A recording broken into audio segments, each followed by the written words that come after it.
الرجيم بسم الله الرحمن الرحيم الحمد لله رب العالمين والصلاة والسلام على سيدنا محمد صلى الله عليه وسلم وآله وصحبه الفائزين برضا الله أما بعد ആദരണീയരായ ഉസ്താദന്മാര്, സ്നേഹനിധികളായ ചെറുപ്പക്കാര്, സഹോദര സഹോദരിമാര്, പ്രത്യേകിച്ച് റേഡിയോ ശ്രോതാക്കളായ സുഹൃത്തുക്കള്, അല്ലാഹു തആല വിശുദ്ധമായ റബീഉൽ അവ്വലിന്റെ പ്രഭാതത്തിൽ മൗലിദും അസ്മാഉൽ ബദറും ദുആയും എല്ലാം നടത്തി എല്ലാം അല്ലാഹു നമ്മളിൽ നിന്ന് സ്വീകരിക്കുമാറാവട്ടെ. ഹബീബിന്റെ ചാരത്ത് എത്തിച്ചേരുവാനും ഹബീബിനോട് കൂടെ സ്വർഗീയ ലോകത്ത് ആനന്ദിക്കുവാനും അല്ലാഹു നമുക്ക് തൗഫീഖിനെ പ്രദാനം ചെയ്യുമാറാവട്ടെ. ഇൻഷാ അല്ലാഹ് ഇന്നലെ സാധുവായ എന്നെ സംബന്ധിച്ച് ഉപ്പില്ലാതെ കഞ്ഞി കുടിച്ച ഒരു പ്രതീതിയായിരുന്നു. കാരണം ഇന്നലെ തീരെ ക്ലാസ് റൂമിൽ മൈക്ക് എടുക്കാൻ സാധിച്ചിട്ടില്ല. രാത്രി കുറച്ചു സമയം ക്ലാസ് റൂമിൽ ഉണ്ടായിരുന്നുവെങ്കിലും ഏതായാലും അൽഹംദുലില്ലാഹ് രാവിലെ ഇന്നലെയും മുമ്പുള്ള ചില ദിവസങ്ങളിലൊക്കെയും നമ്മുടെ ദൈനംദിനം ക്ലാസ് യാദൃശികമായി മുടങ്ങിയിട്ടുണ്ട്. ഒന്നുമല്ല, പല ശ്രോതാക്കളും അന്വേഷിക്കുകയുണ്ടായി. വിശുദ്ധമായ റബീഉൽ അവ്വലാണ്, ഒരുപാട് ആൾക്കാർ കുറ്റിയടിക്കാനും കത്തില വെക്കാനും കല്ലിടാനൊക്കെ ഇങ്ങനെ തീരുമാനിച്ച മാസമായതുകൊണ്ട് അല്ലാഹു തആല എല്ലാവരും നല്ല മാസത്തിൽ ഖൈറായ കാര്യങ്ങൾ ചെയ്യാൻ ഉദ്ദേശിക്കുമ്പോൾ നമ്മളെക്കൊണ്ട് കഴിയുന്ന ഒരു സഹായം അവർക്കും ചെയ്തു കൊടുക്കുക എന്ന അടിസ്ഥാനത്തിൽ രാവിലെ ചില്ലറ സാങ്കേതിക പ്രശ്നങ്ങളാൽ നടക്കാറില്ല. ഇന്നും മൗലിദ് തുടങ്ങാൻ അല്പസമയം വൈകിയിട്ടുണ്ട്. ഏതായിരുന്നാലും ഏതാനും സമയത്തിന് ശേഷം നമ്മുടെ എൻഎം സഖാഫിയുടെ ക്ലാസ് വരും. സാന്ദർഭികമായി ചില കാര്യങ്ങൾ ഉണർത്തുകയാണ്. പല സഹോദര സഹോദരിമാരും ചോദിച്ച ഒരു സംശയമാണ്. വിശുദ്ധമായ റബീഉൽ അവ്വലിൽ പല ഉസ്താദന്മാരുടെയും ദുആ കേൾക്കുമ്പോൾ സ്വാഭാവികമായും മനസ്സിൽ വന്നേക്കാവുന്ന ഒരു സംശയം അതെന്താണെന്ന് ചോദിച്ചാൽ, മഹാനായ നബി സല്ലല്ലാഹു അലൈഹി വസല്ലമ തങ്ങൾ ആസിയ ബീവിയെ കല്യാണം കഴിക്കും സ്വർഗീയ ലോകത്ത് വെച്ച്. എല്ലാവരും ശ്രദ്ധിക്കണം, ഫിഖ്ഹിയായ ചില മസ്അലകളിലൂടെ തന്നെയാണ് കടന്നു പോകുന്നത്. ഈ ആസിയ ബീവിയെ ഭൗതികമായ ലോകത്ത് കല്യാണം കഴിച്ചിരുന്നത് ഫിർഔനാണ് എന്നും അറിയാം. അതും നമുക്ക് അറിയുന്നൊരു വിഷയമാണ്. സ്ത്രീ മറ്റൊരാളുടെ ഭാര്യയാവാൻ ആരെങ്കിലും ഇഷ്ടപ്പെടുമോ? അതല്ലെങ്കിൽ ഒരു പുരുഷൻ ഉപയോഗിച്ച സ്ത്രീയെ മറ്റൊരു പുരുഷൻ ഉപയോഗിക്കാൻ ഇഷ്ടപ്പെടുമോ പോലത്തെ ചില സംശയങ്ങൾ. എന്റെ പ്രിയപ്പെട്ട സാധാരണക്കാര്, നമ്മൾ വിശുദ്ധമായ റബീഉൽ അവ്വലാണ്. അപ്പോൾ അങ്ങനത്തെ ചില സംശയങ്ങളൊക്കെയും പലവരും പറയാറുണ്ട്. അതുപോലെ തന്നെ സാന്ദർഭികമായി നമ്മുടെ കേരളത്തില് ക്രിസ്തീയ വിഭാഗങ്ങളൊക്കെയും ഇളക്കിവിടുന്ന മറ്റൊരു സംശയമാണ് മഹാനായ റസൂലുള്ളാഹിനെ സംബന്ധിച്ച്. വിശുദ്ധമായ ഖുർആനിൽ മുഹമ്മദ് നബിയുടെ പേരിനേക്കാൾ ഈസാ നബിയുടെ പേരാണ് പറഞ്ഞിട്ടുള്ളത്. അതുകൊണ്ട് മുഹമ്മദ് നബിയേക്കാൾ ഏറ്റവും സ്ഥാനം, മഹത്വം ഈസാ നബിക്കായതുകൊണ്ടാണല്ലോ ഈസാ നബിയുടെ പേര് കൂടുതൽ വിശുദ്ധമായ ഖുർആനിൽ പറഞ്ഞത്. അപ്പൊ വിശുദ്ധമായ ഖുർആൻ മുഹമ്മദ് നബിയേക്കാൾ സ്ഥാനം കൽപ്പിക്കുന്നത് ഈസാ നബിക്കാണ്, ഞങ്ങളുടെ പ്രവാചകനാണ് എന്ന് പറഞ്ഞു ചില സാധാരണക്കാരായ മുസ്ലിമീങ്ങളെ ചില ക്രിസ്തീയ പാതിരിമാർ അല്ലെങ്കിൽ ക്രിസ്തീയ പണ്ഡിതന്മാർ പറഞ്ഞ് സംശയത്തിലാക്കാറുണ്ട്. ഏതായിരുന്നാലും അങ്ങനത്തെ ചില സംശയങ്ങളൊക്കെയും സാന്ദർഭികമായി ഹബീബിനെ പറ്റി പഠിക്കേണ്ട മാസമാണ്. കാരണം വിശുദ്ധമായ റമളാൻ, ആ റമളാനിൽ ഖുർആനിനെ പറ്റി പഠിക്കുക, ഖുർആൻ കൂടുതൽ ഓതുക, ഓരോ സമയത്ത് ചെയ്യേണ്ടത് ചെയ്യണം എന്നതുപോലെ വിശുദ്ധമായ റബീഉൽ അവ്വലിൽ ഹബീബിനെ പറ്റി പഠിക്കാൻ നമ്മളൊക്കെ തയ്യാറാവണം. കൂട്ടത്തിൽ ശബ്ദം കേൾക്കണില്ലേ? ശബ്ദം ഓക്കല്ലേ? അല്ലാതെ പൂവും കഴിഞ്ഞ മാതിരി തോന്നാണ്. ഞാൻ വളരെ വ്യക്തമായി എന്റെ പ്രിയപ്പെട്ട സാധാരണക്കാര് മനസ്സിലാക്കേണ്ട ഒരു കാര്യം, 3 വിജ്ഞാനം പഠിക്കൽ ഓരോ മുസ്ലിമീങ്ങൾക്കും നിർബന്ധമാണ്. വതഅല്ലമൻ ഇൽമൻ യുസഹിഹു താഅതൻ വഅഖീദതൻ വമുസക്കിയൽ ഖൽബിസ്ഖുല. ഫിഖ്ഹ് പരമായ മസ്അലകൾ, വിശ്വാസപരമായ കാര്യങ്ങൾ, ആത്മശുദ്ധീകരണത്തിന് ഉപകരിക്കുന്ന കാര്യങ്ങൾ, ഈ 3 വിജ്ഞാനം അഖീദ, ഫിഖ്ഹ്, തസവുഫ്. പക്ഷേ ഫിഖ്ഹിയായ മസ്അലകൾ പഠിക്കാൻ പലവർക്കും താല്പര്യമുള്ളതുപോലെ നമുക്കാർക്കും അഖീദ സംബന്ധമായ വിവരം വളരെ കുറവാണ്. അല്ലാഹു തആലയുണ്ട്, റസൂലുള്ളയുണ്ട്, സ്വർഗമുണ്ട്, നരകമുണ്ട് പോലത്തെ കാര്യങ്ങളൊക്കെ മൊത്തത്തിൽ നമുക്കറിയാമെങ്കിലും ഈമാനിയായി അറിഞ്ഞിരിക്കേണ്ട പലതും നമുക്കറിയില്ല. റസൂലുള്ളാന്റെ ഭാര്യന്മാരെത്ര, അവരുടെ പേര്, റസൂലുള്ളാന്റെ മക്കള്, അതിൽ ആൺമക്കൾ ആരൊക്കെയാണ്, പെൺമക്കൾ എത്ര പേര്, ഇങ്ങനെ റസൂലുള്ളാന്റെ 20 ഉപ്പാപ്പമാര്, ഇതെല്ലാം പഠിക്കൽ നിർബന്ധമായ വിഷയമാണ്. ഞാൻ എന്റെ ക്ലാസ് റൂമിലുള്ള ഈ സമയത്തുള്ള ശ്രോതാക്കളായ സഹോദര സഹോദരിമാരോട്, ഉസ്താദന്മാരല്ല ഞാൻ പറയുന്നത്, നമ്മളിൽ നിന്ന് എത്ര പേർക്ക് റസൂലുള്ളാന്റെ 20 ഉപ്പാപ്പന്മാരുടെ പേര് കിട്ടും? അല്ലെങ്കിൽ റസൂലുള്ളാന്റെ ആൺമക്കൾ എത്രയാണ്, പെൺമക്കൾ എത്രയാണ്, റസൂലുള്ളാന്റെ ഭാര്യന്മാര്, അതൊക്കെ മൊത്തത്തിൽ ഞാൻ അറിയണം. പിന്നെ റസൂലുള്ളാന്റെ ഭാര്യന്മാരിൽ ആദ്യം മരിച്ചവരാര്, അവസാനം മരിച്ചവരാര്, അല്ലെങ്കിൽ റസൂലുള്ള ജീവിച്ചിരിക്കുമ്പോ അങ്ങനെയൊന്നും വിശാലമായി പഠിച്ചില്ലെങ്കിലും മൊത്തത്തിൽ റസൂലുള്ളാന്റെ ആൺമക്കള്, പെൺമക്കള്, 20 ഉപ്പാപ്പമാര്, റസൂലുള്ളാന്റെ ഭാര്യന്മാര്, റസൂലുള്ളാന്റെ വംശം, ഗോത്രം, പിന്നെ ജനിച്ച നാട്, അതുപോലെ തന്നെ വഫാത്തായ നാട്, അതിൽ ചിലതൊക്കെ നമുക്കറിയുമെങ്കിലും ഭൂരിപക്ഷവും നമുക്കതിൽ നിന്ന് അറിയാത്തതാണ്. ഞാൻ ഈ വിശുദ്ധമായ റബീഉൽ അവ്വലിന്റെ തുടക്കത്തിൽ സാധാരണ ഫിഖ്ഹിയായ പല മസ്അലകളും ഞാൻ വിശദീകരിക്കുന്നത് പോലെ ഞാൻ എന്റെ പ്രിയപ്പെട്ട സാധാരണക്കാരായ സഹോദര സഹോദരിമാരോട് വളരെ വ്യക്തമായി പറയുന്നു, ഹബീബായ റസൂലുള്ളാഹിനെ പറ്റി പഠിക്കാൻ നമ്മൾ തയ്യാറാവണം. അതിൽ വിശ്വാസപരമായി പലതും നമുക്ക് പഠിക്കാനുണ്ട്. അത് പഠിച്ചില്ലെങ്കിൽ ഞാൻ അള്ളാഹുവിന്റെ അടുക്കൽ കുറ്റക്കാരാകും. കാരണം അഖീദന്റെ ഇൽമ്, ഫിഖ്ഹിന്റെ ഇൽമ്, തസവുഫിന്റെ വിജ്ഞാനം, ഹാദിസ് സലാസത്തു ഫർളു ഐനിൻ ഫൈരിഫൻ, ഓരോ വ്യക്തികൾക്കും അത് പഠിക്കൽ നിർബന്ധമാണ്. ആരെങ്കിലും ഒരാൾ പഠിച്ചതുകൊണ്ട് മറ്റുള്ളവരൊന്നും കുറ്റത്തിൽ നിന്ന് ഒഴിവാകുകയില്ല. എല്ലാവരും അഖീദയിൽ നിന്ന് ആവശ്യമായ വിജ്ഞാനങ്ങൾ പഠിക്കണം. അന്ന് ഞാൻ സാന്ദർഭികമായി ഓർമ്മപ്പെടുത്തി എന്ന് മാത്രം. ഏതായിരുന്നാലും ഈ ഒരു സംശയം നമുക്ക് തീർക്കാം. ഏത്? ആസിയ ബീവി ദുഷ്ടനായ ഫിർഔനിന്റെ ഭാര്യയായിരുന്നില്ലേ?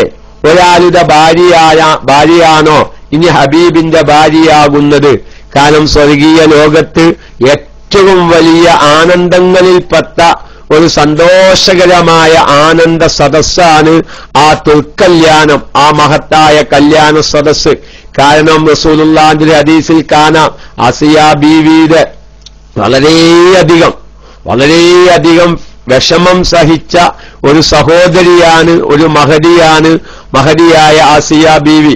അതുകൊണ്ടാണല്ലോ റസൂലുള്ളാഹി ഹദീസിൽ പറയുന്നത് കാണാം, വമൻ സബവത്ത് അലാ സൂഇ ഖുലുഖി സൗജിഹാ, ഏതെങ്കിലും ഒരു പെണ്ണ് ക്ഷമിച്ചാൽ അവളുടെ ഭർത്താവിന്റെ ദുസ്വഭാവത്തിന്റെ മേലിൽ ക്ഷമിച്ചാൽ അഅതാഹല്ലാഹു അല്ലാഹു തആല ആ മഹദിക്ക് നൽകുന്നതാണ് മിനൽ അജ്രി പ്രതിഫലത്തിൽ നിന്ന് മിസ്ല സവാബി ആസിയ ബീവിയുടെ പ്രതിഫലം പോലോത്തത്. എങ്ങനത്തെ ആസിയ ബീവി? ഇമ്രഅത്തി ഫിർഔനിന്റെ ഭാര്യയായ. അപ്പൊ ഫിർഔനിന്റെ ഭാര്യയായ ആസിയ ബീവിയുടെ പ്രതിഫലം പോലോത്ത പ്രതിഫലമാണ് ഭർത്താവിന്റെ ദുസ്വഭാവത്തിന്റെ മേൽ ക്ഷമിക്കുന്ന പെണ്ണിനിക്ക് അള്ളാഹു നൽകുന്നത്. ആസിയ ബീവിക്ക് നൽകിയ പ്രതിഫലം എന്താ? സ്വർഗീയ ലോകത്ത് വലിയ ഒരു രാജകൊട്ടാരം. കാരണം മരിക്കാൻ നേരത്ത് ഫിർഔനിനെ കൊണ്ട് ആസിയ ബീവി വിശ്വസിക്കാത്തതിന്റെ പേരിൽ വളരെ ക്രൂരമായ നിലക്ക്, അതിക്രമപരമായ നിലക്ക് ആസിയ ബീവിയെ ഫിർഔനിന്റെ അനുയായികൾ കൊല്ലുകയാണ്. ആ സമയത്ത് മഹദിയായ ആസിയ ബീവി ദുആ ചെയ്തത്, അല്ലാഹുവേ, എനിക്ക് സ്വർഗീയ ലോകത്തൊരു വീടാണ് വേണ്ടത്, എനിക്ക് ഫിർഔനിന്റെ രാജകൊട്ടാരം വേണ്ട, എനിക്ക് സ്വർഗീയ ലോകത്തുള്ളൊരു വീടാണ് വേണ്ടത് എന്നാണ് ആസിയ ബീവി ദുആ ചെയ്തത്. നോക്കൂ, ആ ആസിയ ബീവിയുടെ മഹത്വം എത്രയാണ്! ഈമാനികമായ വിഷയത്തിൽ മറ്റു മുഅ്മിനീങ്ങൾക്ക് മാതൃകാപരമായി ഉദാഹരണമാക്കിയത് വിശുദ്ധമായ ഖുർആൻ ആസിയ ബീവിയെയാണ്. ഒരു മുസ്ലിം പുരുഷന്മാരായ മുഅ്മിനീങ്ങൾക്ക് ഈമാന വിഷയത്തിൽ മാതൃകാപരമായ ഒരു അംഗീകാരം ആസിയ ബീവിയെയാണ് ഉദാഹരണമായി വിശുദ്ധമായ ഖുർആൻ എടുത്തുദ്ധരിച്ചത്. അത്രയും വലിയ മഹത്വമുള്ള ഒരു സഹോദരിയാണ് മഹദിയായ ആസിയ ബീവി. ആ ആസിയ ബീവി ഫിർഔനിന്റെ ഭാര്യയായിരുന്നു. പക്ഷേ ആഖിറത്തിൽ റസൂലുള്ളാഹിന്റെ ഭാര്യയാവേണ്ട മഹദിയായ ആസിയ ബീവി.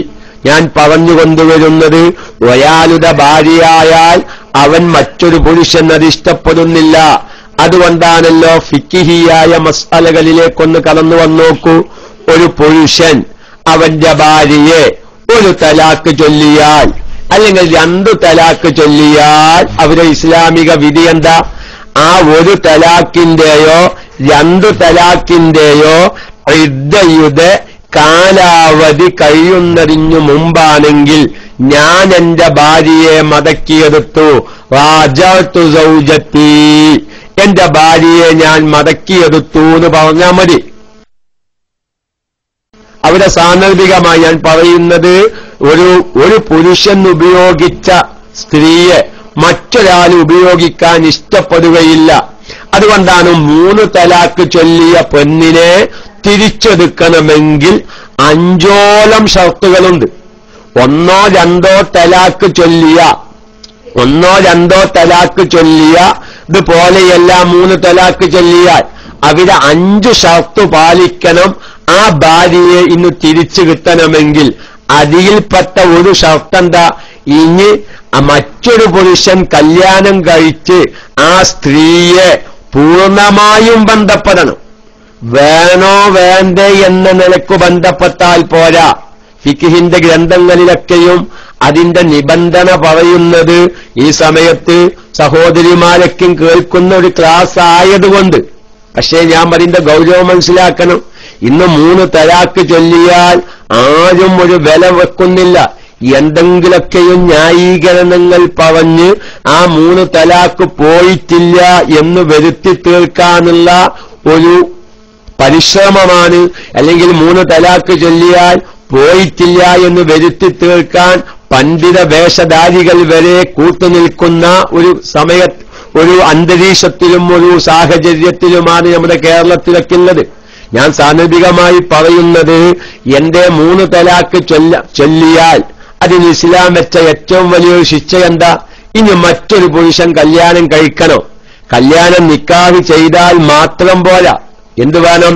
പരിപൂർണമായ ഇന്തിഷാർ എന്ന് പറഞ്ഞാൽ എന്താണ് അതിന്റെ അർത്ഥം? നല്ല ആവേശകരമായുള്ള ഒരു ബന്ധപ്പെടൽ നടക്കണമെന്നാണ്. ആവേശകരമായ ഒരു ബന്ധപ്പെടൽ ഈ 2ാമത്തെ പുരുഷൻ ഈ സ്ത്രീയിൽ നടക്കണം. എന്നിട്ട് അവന്റെ സ്വന്തം ഇഷ്ടപ്രകാരം തലാക്ക് ചൊല്ലണം. ആ തലാക്കിനു ശേഷം ഇദ്ദയുടെ കാലാവധി കഴിയണം. എന്നാലേ 3 തലാക്ക് ചൊല്ലിയ ആദ്യ പുരുഷന് ഈ പെണ്ണിനെ മടക്കിയെടുക്കാൻ പറ്റുകയുള്ളൂ. അത് ഇസ്ലാം വെച്ചൊരു ശിക്ഷയാണ്. കാരണം 3 തലാക്ക് ചൊല്ലരുത്. ഒരു കാരണവശാലും ഒരു പെണ്ണിനെ 3 തലാക്ക് ചൊല്ലരുത്. 3 തലാക്ക് ചൊല്ലിയാൽ ഇനി എനിക്ക് ആ പെണ്ണ് നിനക്ക് ഭാര്യയായി ലഭിക്കണമെങ്കിൽ മറ്റൊരു പുരുഷൻ ഉപയോഗിക്കേണ്ടി വരും. ഞാനീ ഒരു മസാല ഉണർത്താൻ കാണ്ട, മറ്റൊരു പുരുഷൻ ഉപയോഗിച്ചത് ആരും ഇഷ്ടപ്പെടുകയില്ല. അപ്പൊ മറ്റൊരാൾ ഉപയോഗിക്കേണ്ട സാഹചര്യം വരും. മനുഷ്യ, നീ 3 തലാക്ക് ചൊല്ലിയാൽ ആ ഒരു ഗതികേട് അനക്ക് വരാതിരിക്കണമെങ്കിൽ ഭാര്യയെ 3 തലാക്ക് ചൊല്ലുന്ന കാര്യം വളരെയധികം ശ്രദ്ധിച്ചോ. അതല്ലെങ്കിൽ മറ്റാരെങ്കിലും ചേക്കേറിയതുമേ പിന്നെ ചേക്കേറേണ്ട ഒരു അവസ്ഥ നിനക്ക് വരും. അത് നീ ഇഷ്ടപ്പെടുന്നില്ല, അത് നിനക്കിഷ്ടമില്ലേ എങ്കിൽ ഭാര്യയെ 3 തലാക്ക് ചൊല്ലാൻ നിൽക്കണ്ട എന്നതിലേക്കാണ് ഈ മസ്അല സൂചിപ്പിക്കുന്നത്. ഞാൻ പറയുന്നത്, ഒരു പുരുഷൻ ഉപയോഗിച്ചതിനെ മറ്റൊരാൾ ഉപയോഗിക്കുന്നത് ആരും ഇഷ്ടപ്പെടുകയില്ല. പക്ഷെ അബ ആസിയ ബീവി ഫിർഔനിന്റെ ഭാര്യയല്ലേ?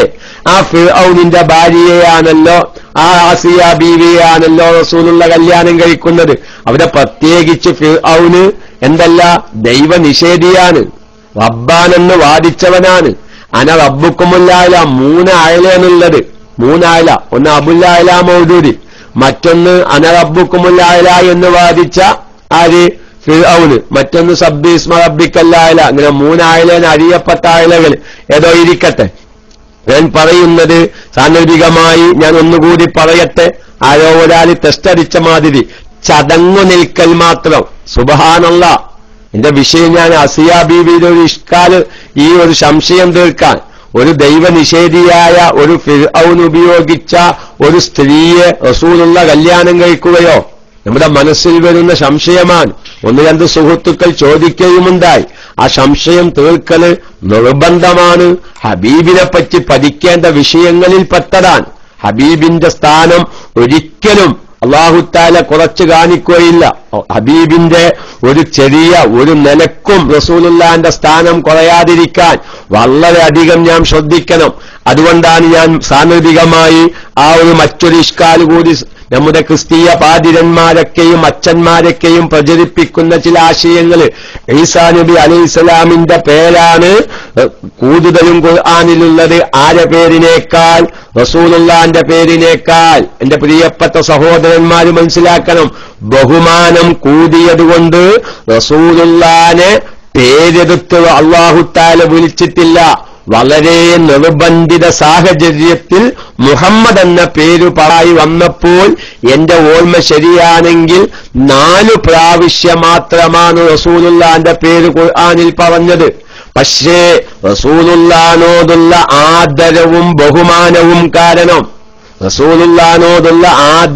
ബഹുമാനവും കാരണം മഹാനായ നബി സല്ലല്ലാഹു അലൈഹി വസല്ലമ തങ്ങളെ അല്ലാഹു തആല അഭിമുഖം നടത്തിയത് യാ അയ്യുഹൻ നബിയ്യു, യാ അയ്യുഹർ റസൂലു, അതുപോലെ തന്നെ റസൂലുള്ളാഹിന്റെ പ്രത്യേകമായ സ്ഥാനപ്പേരുകളെ കൊണ്ട് യാ അയ്യുഹൽ മുസമ്മിലു, യാ അയ്യുഹൽ മുദ്ദസ്സിറു പോലോത്ത ബഹുമാനത്തിന്റെയും ആദരവിന്റെ മേൽ അറിയിക്കുന്ന വാക്കുകളാണ് റസൂലുള്ളയുമായുള്ള അഭിമുഖത്തിന് അല്ലാഹു തആല കൂടുതലും ഉപയോഗിച്ചത്. പക്ഷേ നിർബന്ധിത ചില സാഹചര്യത്തിൽ റസൂലുള്ളാഹിന്റെ പേര് പറയേണ്ടതായി വന്നപ്പോൾ മുഹമ്മദ് എന്ന് പറഞ്ഞിട്ടുണ്ട്. ഞാൻ ഇവിടെ വളരെ വ്യക്തമായി ഒരുപാട് ഫിഖിഹിയായ മസ്അലകളിലേക്ക് ഇതെല്ലാം വിരൽ ചൂണ്ടുന്നുണ്ട്. ഉസ്താദന്മാരുടെ പേര് പറയൽ അദബുകേടാണ്. ഉസ്താദന്മാരുടെ പേര് പറയാ, കൂട്ടത്തിൽ ഞാൻ പറയുന്നു ഭർത്താക്കന്മാരുടെ പേര് പറയാ. ചില സഹോദരിമാര് ചില ഈ തെക്കൻ ജില്ലകളിലൊക്കെ ഉണ്ട് എന്ന് തോന്നുന്നു, ഭർത്താക്കന്മാരുടെ പേരിനോടുകൂടെ ഇക്ക കൂട്ടി വിളിക്കാം. ഇപ്പൊ ഒരാളുടെ പേര്, ഭർത്താവിന്റെ പേര് ബഷീറാണെങ്കിൽ ബഷീറിക്ക എന്ന് പറഞ്ഞ് പേരെടുത്ത് വിളിക്കാം. പാടില്ല എന്ന് പറഞ്ഞാൽ അത് അദബുകേടാണ്. അതുകൊണ്ടാണല്ലോ ഒരിക്കൽ മഹാനായ പൊന്മല ഉസ്താദ് സാധുക്കളായ ഞങ്ങളോട്, ശിഷ്യന്മാരായ ഞങ്ങളോട് അവിടത്തെ വിദ്യാർത്ഥികളെ ഉപദേശിച്ച കൂട്ടത്തിൽ മഹാനായ പൊന്മല ഉസ്താദ് ഉപദേശിച്ച ഒരു കാര്യം, പൊന്മല ഉസ്താദ് വ്യക്തമായി അറിയിച്ച കാര്യം, ഞാൻ എന്റെ ജീവിതത്തില് മഹാനായ AP ഉസ്താദിനെ മനസ്സിലാക്കിയതം മുതൽ കാന്തപുരം AP അബൂബക്കർ മുസ്ലിയാർ എന്ന് ഞാൻ പറഞ്ഞിട്ടില്ല. എന്റെ പേര് സൗദിയിൽ ഭർത്താവിന്റെ പേര് ആണ് ഭാര്യന്മാര് വിളിക്കാറ്. അത് അദബുകാരാണ്, ഹറാമാണെന്ന് ഞാൻ പറഞ്ഞതിന് അർത്ഥമില്ല. ഈ അദബ് വല്ലാത്തൊരു പ്രശ്നമാണ്. ഞാൻ സമയം 11 മണിയാകുമ്പോൾ നമ്മൾ എന്നും സക്കാഫിയുടെ ക്ലാസ് ഉണ്ടായതുകൊണ്ട് പറയുന്നത് റസൂലുള്ളാഹിനെ പറ്റിയാണെങ്കിലും അതിലൂടെ നമ്മുടെ സ്വന്തം ജീവിതത്തിൽ മനസ്സിലാക്കേണ്ട ഒരുപാട് ഫിഖിഹിയായ വശങ്ങളുണ്ട്. അത് ഞാൻ ഇത് പറയട്ടെ. മഹാനായ പൊന്മല ഉസ്താദ് പറഞ്ഞു, ഞാൻ എന്റെ ജീവിതത്തിൽ കാന്തപുരം AP അബൂബക്കർ മുസ്ലിയാർ എന്ന് പറഞ്ഞിട്ടില്ല. അത് അദബുകഥ. കാന്തപുരം AP അബൂബക്കർ മുസ്ലിയാർ ഉസ്താദിനെ സ്നേഹിക്കുന്നവർ, ഉസ്താദിനെ നേതാവായി കാണുന്നവർ, ഉസ്താദിന്റെ അംഗീകാരം നൽകുന്നവർ കാന്തപുരം AP അബൂബക്കർ മുസ്ലിയാർ എന്ന് പറയുന്നത് അദബുകാരാൻ. പക്ഷേ ചില അന്തംകമ്മികളും നമ്മുടെ കേരളത്തിലുണ്ട്, വിവരദോഷി അതല്ലെങ്കിൽ ചോറ് തിന്നാത്തവര് നമ്മുടെ കേരളത്തിലുണ്ട്.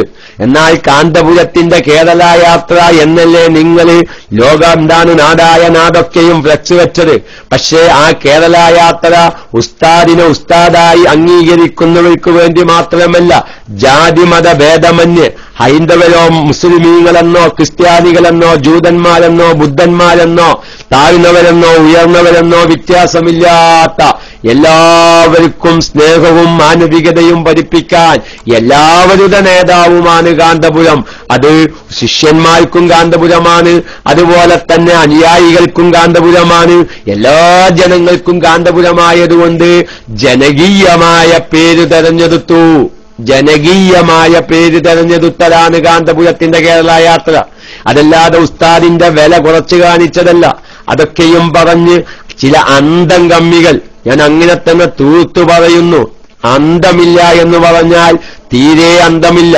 ഈ അന്തമില്ലാത്തവനൊക്കെയും പത്രത്തിന്റെ പത്രാധിപരാക്കിയാൽ ആ പത്രത്തിന്റെ കോലം എന്തായിരിക്കുമെന്ന് പിന്നെ വേറെ ചിന്തിക്കേണ്ടതാണ്. എന്റെ വിഷയം അതല്ല, പകൽ ഞാൻ അങ്ങനത്തെ വിഷയത്തിലേക്ക് കടക്കാറുമില്ല. എങ്കിലും ഇത് പറഞ്ഞപ്പോ ഉണർത്തിനു മാത്രം ഞാൻ പറയുന്നത്, മഹാനായ പൊന്മല ഉസ്താദ് പറഞ്ഞു, അതുകൊണ്ട് ഞാൻ ഇതുവരെ കാന്തപുരം AP അബൂബക്കർ മുസ്ലിയാർ എന്ന് പറഞ്ഞിട്ടില്ല. അതുകൊണ്ട് നിങ്ങളാരും അങ്ങനെ ഒരു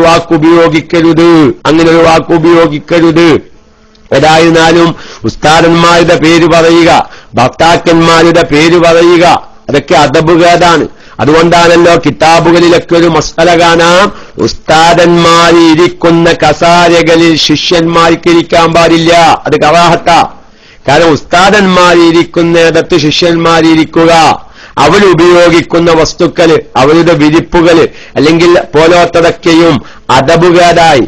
ചിലപ്പോൾ നമ്മൾ ബറക്കത്തിനു വേണ്ടി ഉസ്താദ് കഴിച്ച പാത്രത്തിൽ പ്ലേറ്റിൽ നമ്മൾ ഭക്ഷണം കഴിക്കും. അതൊരു ബറക്കത്ത് ഉദ്ദേശിക്കുമ്പോൾ നേരെ മറിച്ച് ഉസ്താദ് റൂമിലില്ലെങ്കിൽ റൂമിലിരുന്ന് കടന്നുറങ്ങുക. സുബ്ഹാനല്ലാഹ്, ഞാൻ സാന്ദർഭികമായി ഇന്നും ഞങ്ങളെ വേദനിപ്പിച്ചൊരു രംഗം, വല്ലാത്തൊരു രംഗമാണ്. ഒതുക്കുങ്ങൾ ഇഹിയാവുസുൻ ഞാൻ പറയുന്നത് അദബ്, അതാണ് നമ്മുടെ ജീവിതത്തിലെ ഏറ്റവും വലിയ വിജയം. ആ അദബില്ലാത്തതാണ് നമ്മളൊക്കെയും ഇന്ന് ആത്മീയമായി തരം താഴ്ന്നു പോവാൻ കാരണം. ഉപ്പയോടുള്ള അദബ് മക്കൾക്കില്ല, ഉമ്മയോടുള്ള അദബ് മക്കൾക്കില്ല, അത് തീരില്ല. ഉമ്മയോട് സ്നേഹമുണ്ടെങ്കിലും ഉമ്മയോട് അദബ് മക്കൾക്ക് തീരെയില്ല. ഈ പറയുന്ന ഞാനടക്കം അതങ്ങനെ വന്നുപോയി. ഞാൻ പറയുമ്പോൾ തെറ്റിദ്ധരിക്കരുത്. കാരണം മാതാപിതാക്കന്മാരുടെ മുമ്പിൽ കൂടെ നടക്കാൻ പാടില്ല. മാതാപിതാക്കന്മാരുടെ ഒപ്പം ഉപ്പയാവട്ടെ ഉമ്മയാവട്ടെ നടക്കുമ്പോൾ ബാക്കിൽ നടക്കണം. നമ്മളൊക്കെയും ഉപ്പാരുടെ മുമ്പിലാരും നടക്കാറില്ല. നേരെ മരിക്കു പോവുകയാണെങ്കിൽ അല്ലെങ്കിൽ ഉമ്മയെല്ലാരും പാടെ നമ്മൾ വീട്ടിലിരിക്കുകയാണെങ്കിൽ പങ്കെടുത്ത നേരെ മരിച്ച് ഉപ്പാന്റെ ഒപ്പം നമ്മളാരും അങ്ങനെ കേരി കുത്തരക്കാരില്ല. കുറച്ചൊക്കെ ഇസ്ലാമികമായി ചിന്തിക്കുന്നവര് ഇന്ന് അതും പോയി. കാരണം എന്താ, വാപ്പിയും മക്കളും ഒപ്പം ഇരുന്ന് സിനിമ കാണുകയാണ്, വാപ്പിയും മക്കളും ഒപ്പം ഇരുന്ന് ബ്രസീലിന്റെ പന്ത് കളി കാണുകയാണ്, ഇതാണ് വാപ്പിയും മക്കളും ഒപ്പം ഇരുന്ന് ക്രിക്കറ്റ് കാണുകയാണ്. ഒപ്പം ഇരുന്ന് അവസാനം കളി മൂക്കുമ്പോ ഞങ്ങളുടെ അടുത്തൊരു സംഭവമുണ്ടായി. രാത്രി സമയത്ത് ലോകകപ്പ് നടക്കുകയാണ്. അങ്ങനെ വാപ്പിയും മക്കളും എല്ലാവരും പാടെ ഇരുന്നിട്ട് ടിവിയുടെ മുമ്പിൽ കളി കാണുകയാണ്. അങ്ങനെ ഏകദേശം രാത്രി 3 മണിയായിരിക്കുന്നു. നല്ല തണുപ്പുമുണ്ട്, മഴയ്ക്കുള്ള സമയ. പക്ഷേ വാപ്പ എന്ത് ചെയ്തു? അടുത്തിരിക്കുന്ന ഒരാളോട് എന്ത് ചെയ്തു? എടാ ഒരു കാജാപൂരി കാത്തിക്കാനാണ്. ഈ അടുത്തിരിക്കുന്ന ആള് കാജാപൂരി ചോദിച്ചാൾക്ക് കാജാപൂരിയും കൊടുത്ത് കത്തിച്ചിട്ട് ഇങ്ങനെ പുക ഊതുമ്പോ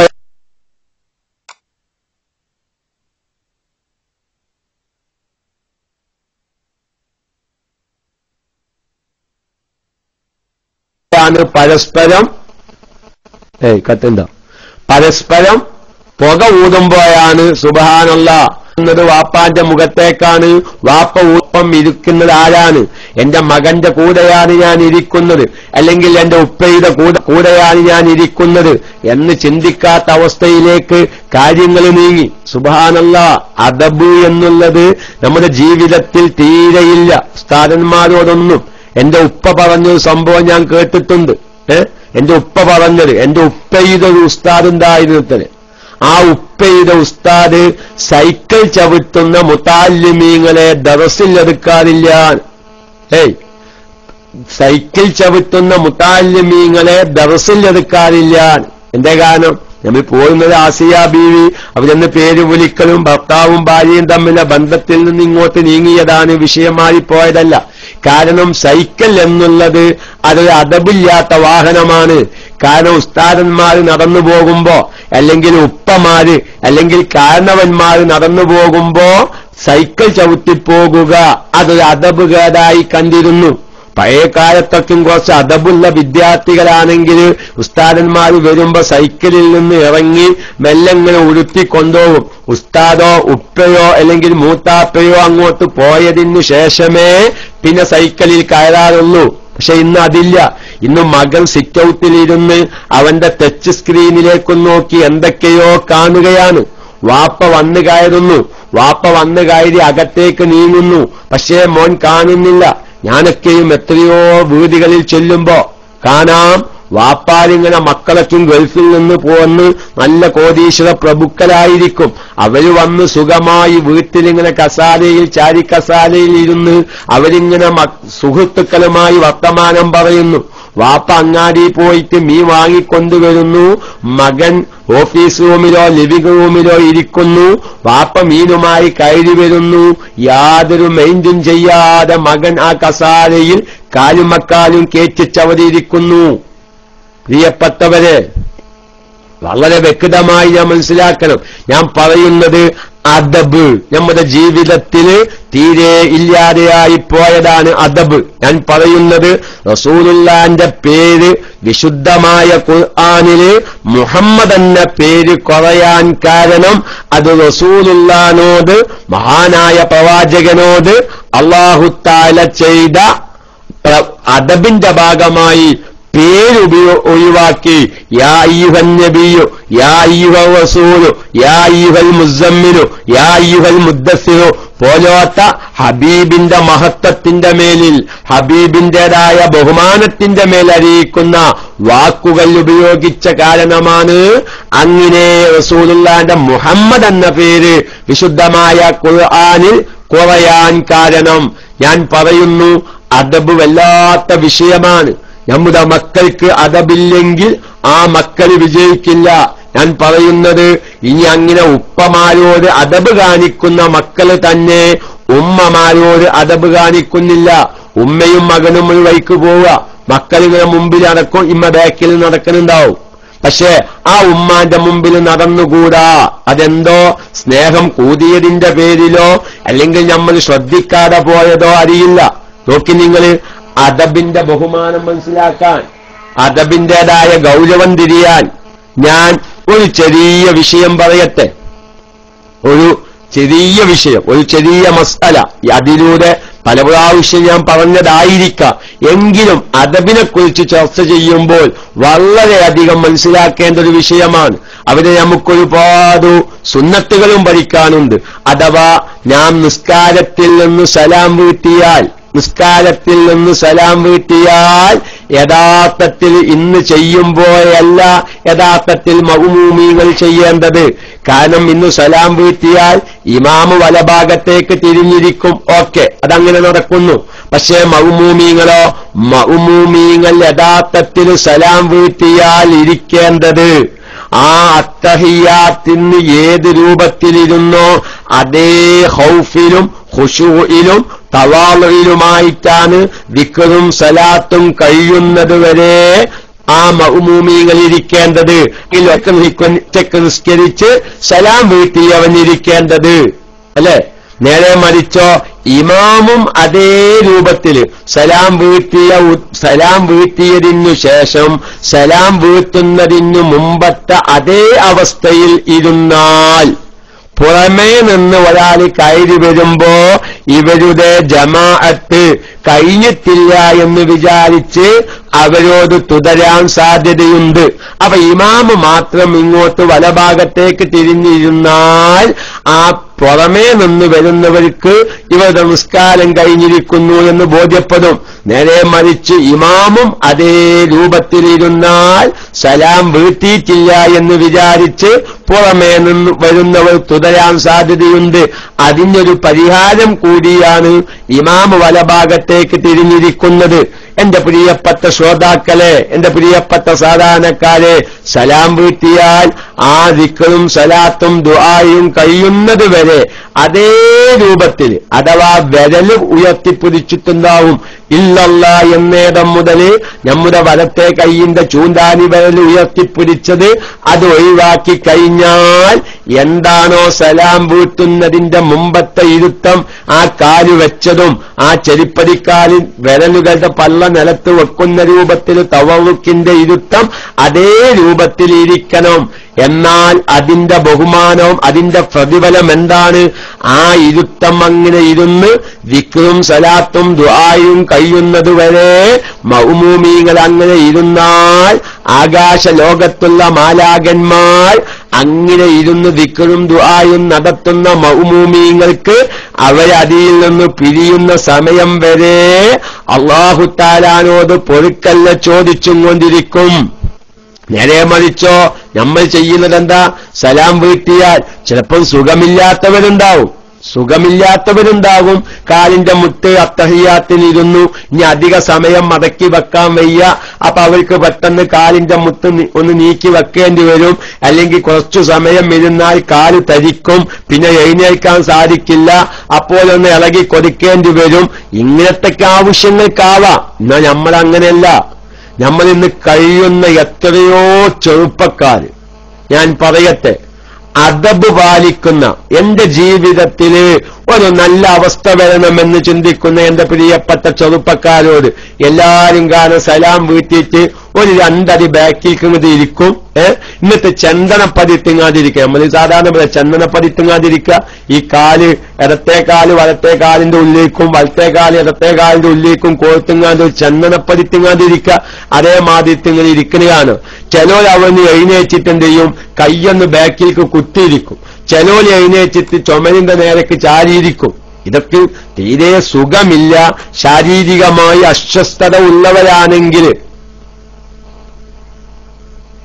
അതിന്റെ ചോദ്യം, മെൻസസ് ഉള്ളപ്പോൾ കുട്ടികളെ മദ്രസയിൽ അയക്കാൻ പറ്റുമോ? അത് ശരി, കുട്ടികൾക്ക് മെൻസസ് ആവുമ്പോ എന്താ പോകുന്നതൊരു കുഴപ്പമില്ല. ഇൻഷാല്ലാ ഞാൻ പറയാം. അതേതായാലും നമ്മൾ തിങ്കളാഴ്ചക്കത്തെ ക്ലാസ്സിലൊക്കെ വരുന്ന വിഷയമാണ്. ഏതായാലും അതൊരു ചോദ്യം ആയതുകൊണ്ട്, മെൻസസ് ഉള്ളപ്പോൾ, അതായത് ഒരു കുട്ടിക്ക് മെൻസസ് പ്രായമായി, അപ്പൊ ആ കുട്ടിനെ മദ്രസയ്ക്ക് അയക്കാൻ പറ്റുമോ? ഒരു കുഴപ്പമില്ല. പക്ഷെ എന്തുവാണ്ട, മുസാഫ് ഖുർആൻ ഉപയോഗിക്കണ്ടാച്ചാൽ മതി, ബാക്കിയൊക്കെയും പഠിക്കല്ലോ. ഖുർആനല്ലാത്ത എന്തെല്ലാം വിഷയങ്ങൾ മദ്രസയിൽ പഠിക്കുന്നുണ്ട്. ഞാൻ കൂട്ടത്തിൽ നമ്മുടെ വിഷയം തെറ്റിപ്പോകും. നമ്മളൊക്കെയും എല്ലാ സ്ഥലത്തേക്കും പറഞ്ഞേക്കാം. മെൻസസ് ഉണ്ടായിക്കഴിഞ്ഞു, ഇനി എങ്ങനെ മദ്രസയ്ക്ക് പറഞ്ഞേക്കാം? ചിലപ്പം ചില കുട്ടികൾക്ക് 6ാം ക്ലാസ്സിൽ എത്തുമ്പോഴേക്കന്നെ മെൻസസ് ഉണ്ടാവും. എന്നിട്ട് അതോടുകൂടെ മദ്രസാ പഠനം നിർത്തിയാണ്. എന്നാൽ ളുഹുറും അസറും മുടക്കിയിട്ട് ബിയും ബികോമും വരുവോളം സ്കൂൾക്ക് പറഞ്ഞയക്കുന്നതുകൊണ്ട് യാതൊരു കുഴപ്പമില്ല. നമ്മുടെ കേരളത്തിലൊരു അവസ്ഥയാണ്. മെൻസസ് ആയാൽ പിന്നെ മദ്രസയ്ക്ക് പറഞ്ഞേക്കാൻ പാടില്ല.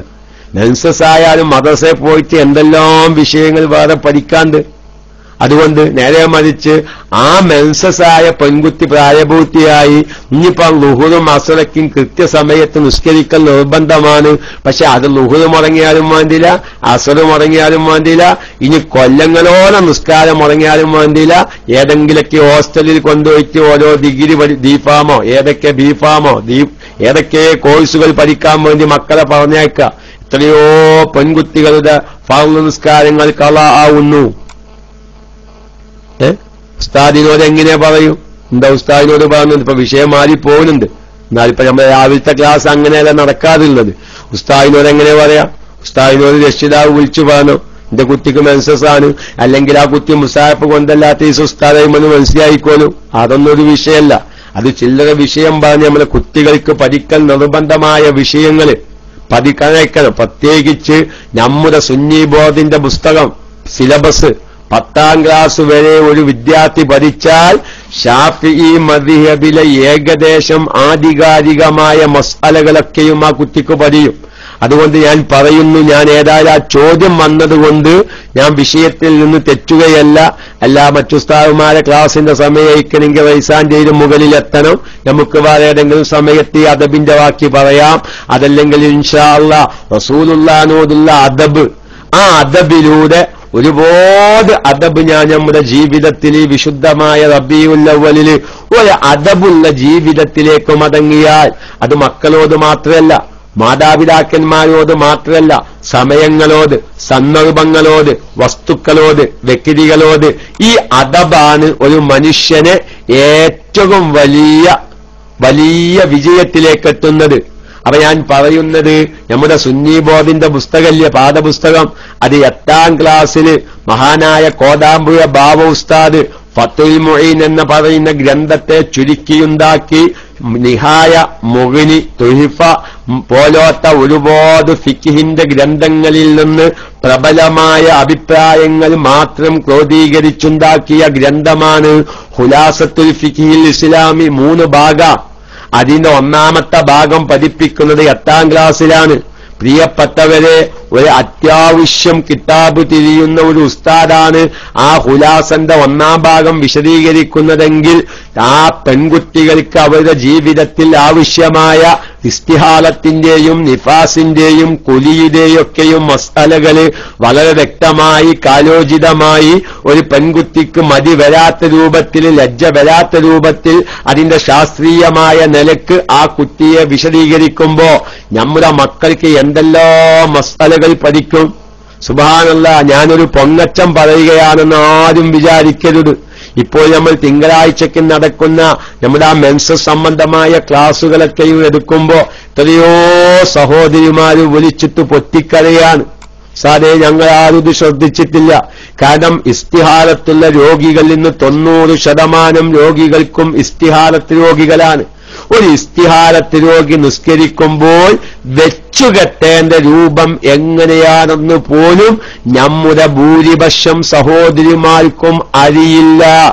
എന്നാൽ അവന് എങ്ങനെ ചെയ്യുന്നു എന്ന് ചോദിക്കാൻ ഒരു ഭർത്താവ് തയ്യാറായിട്ടുമില്ല.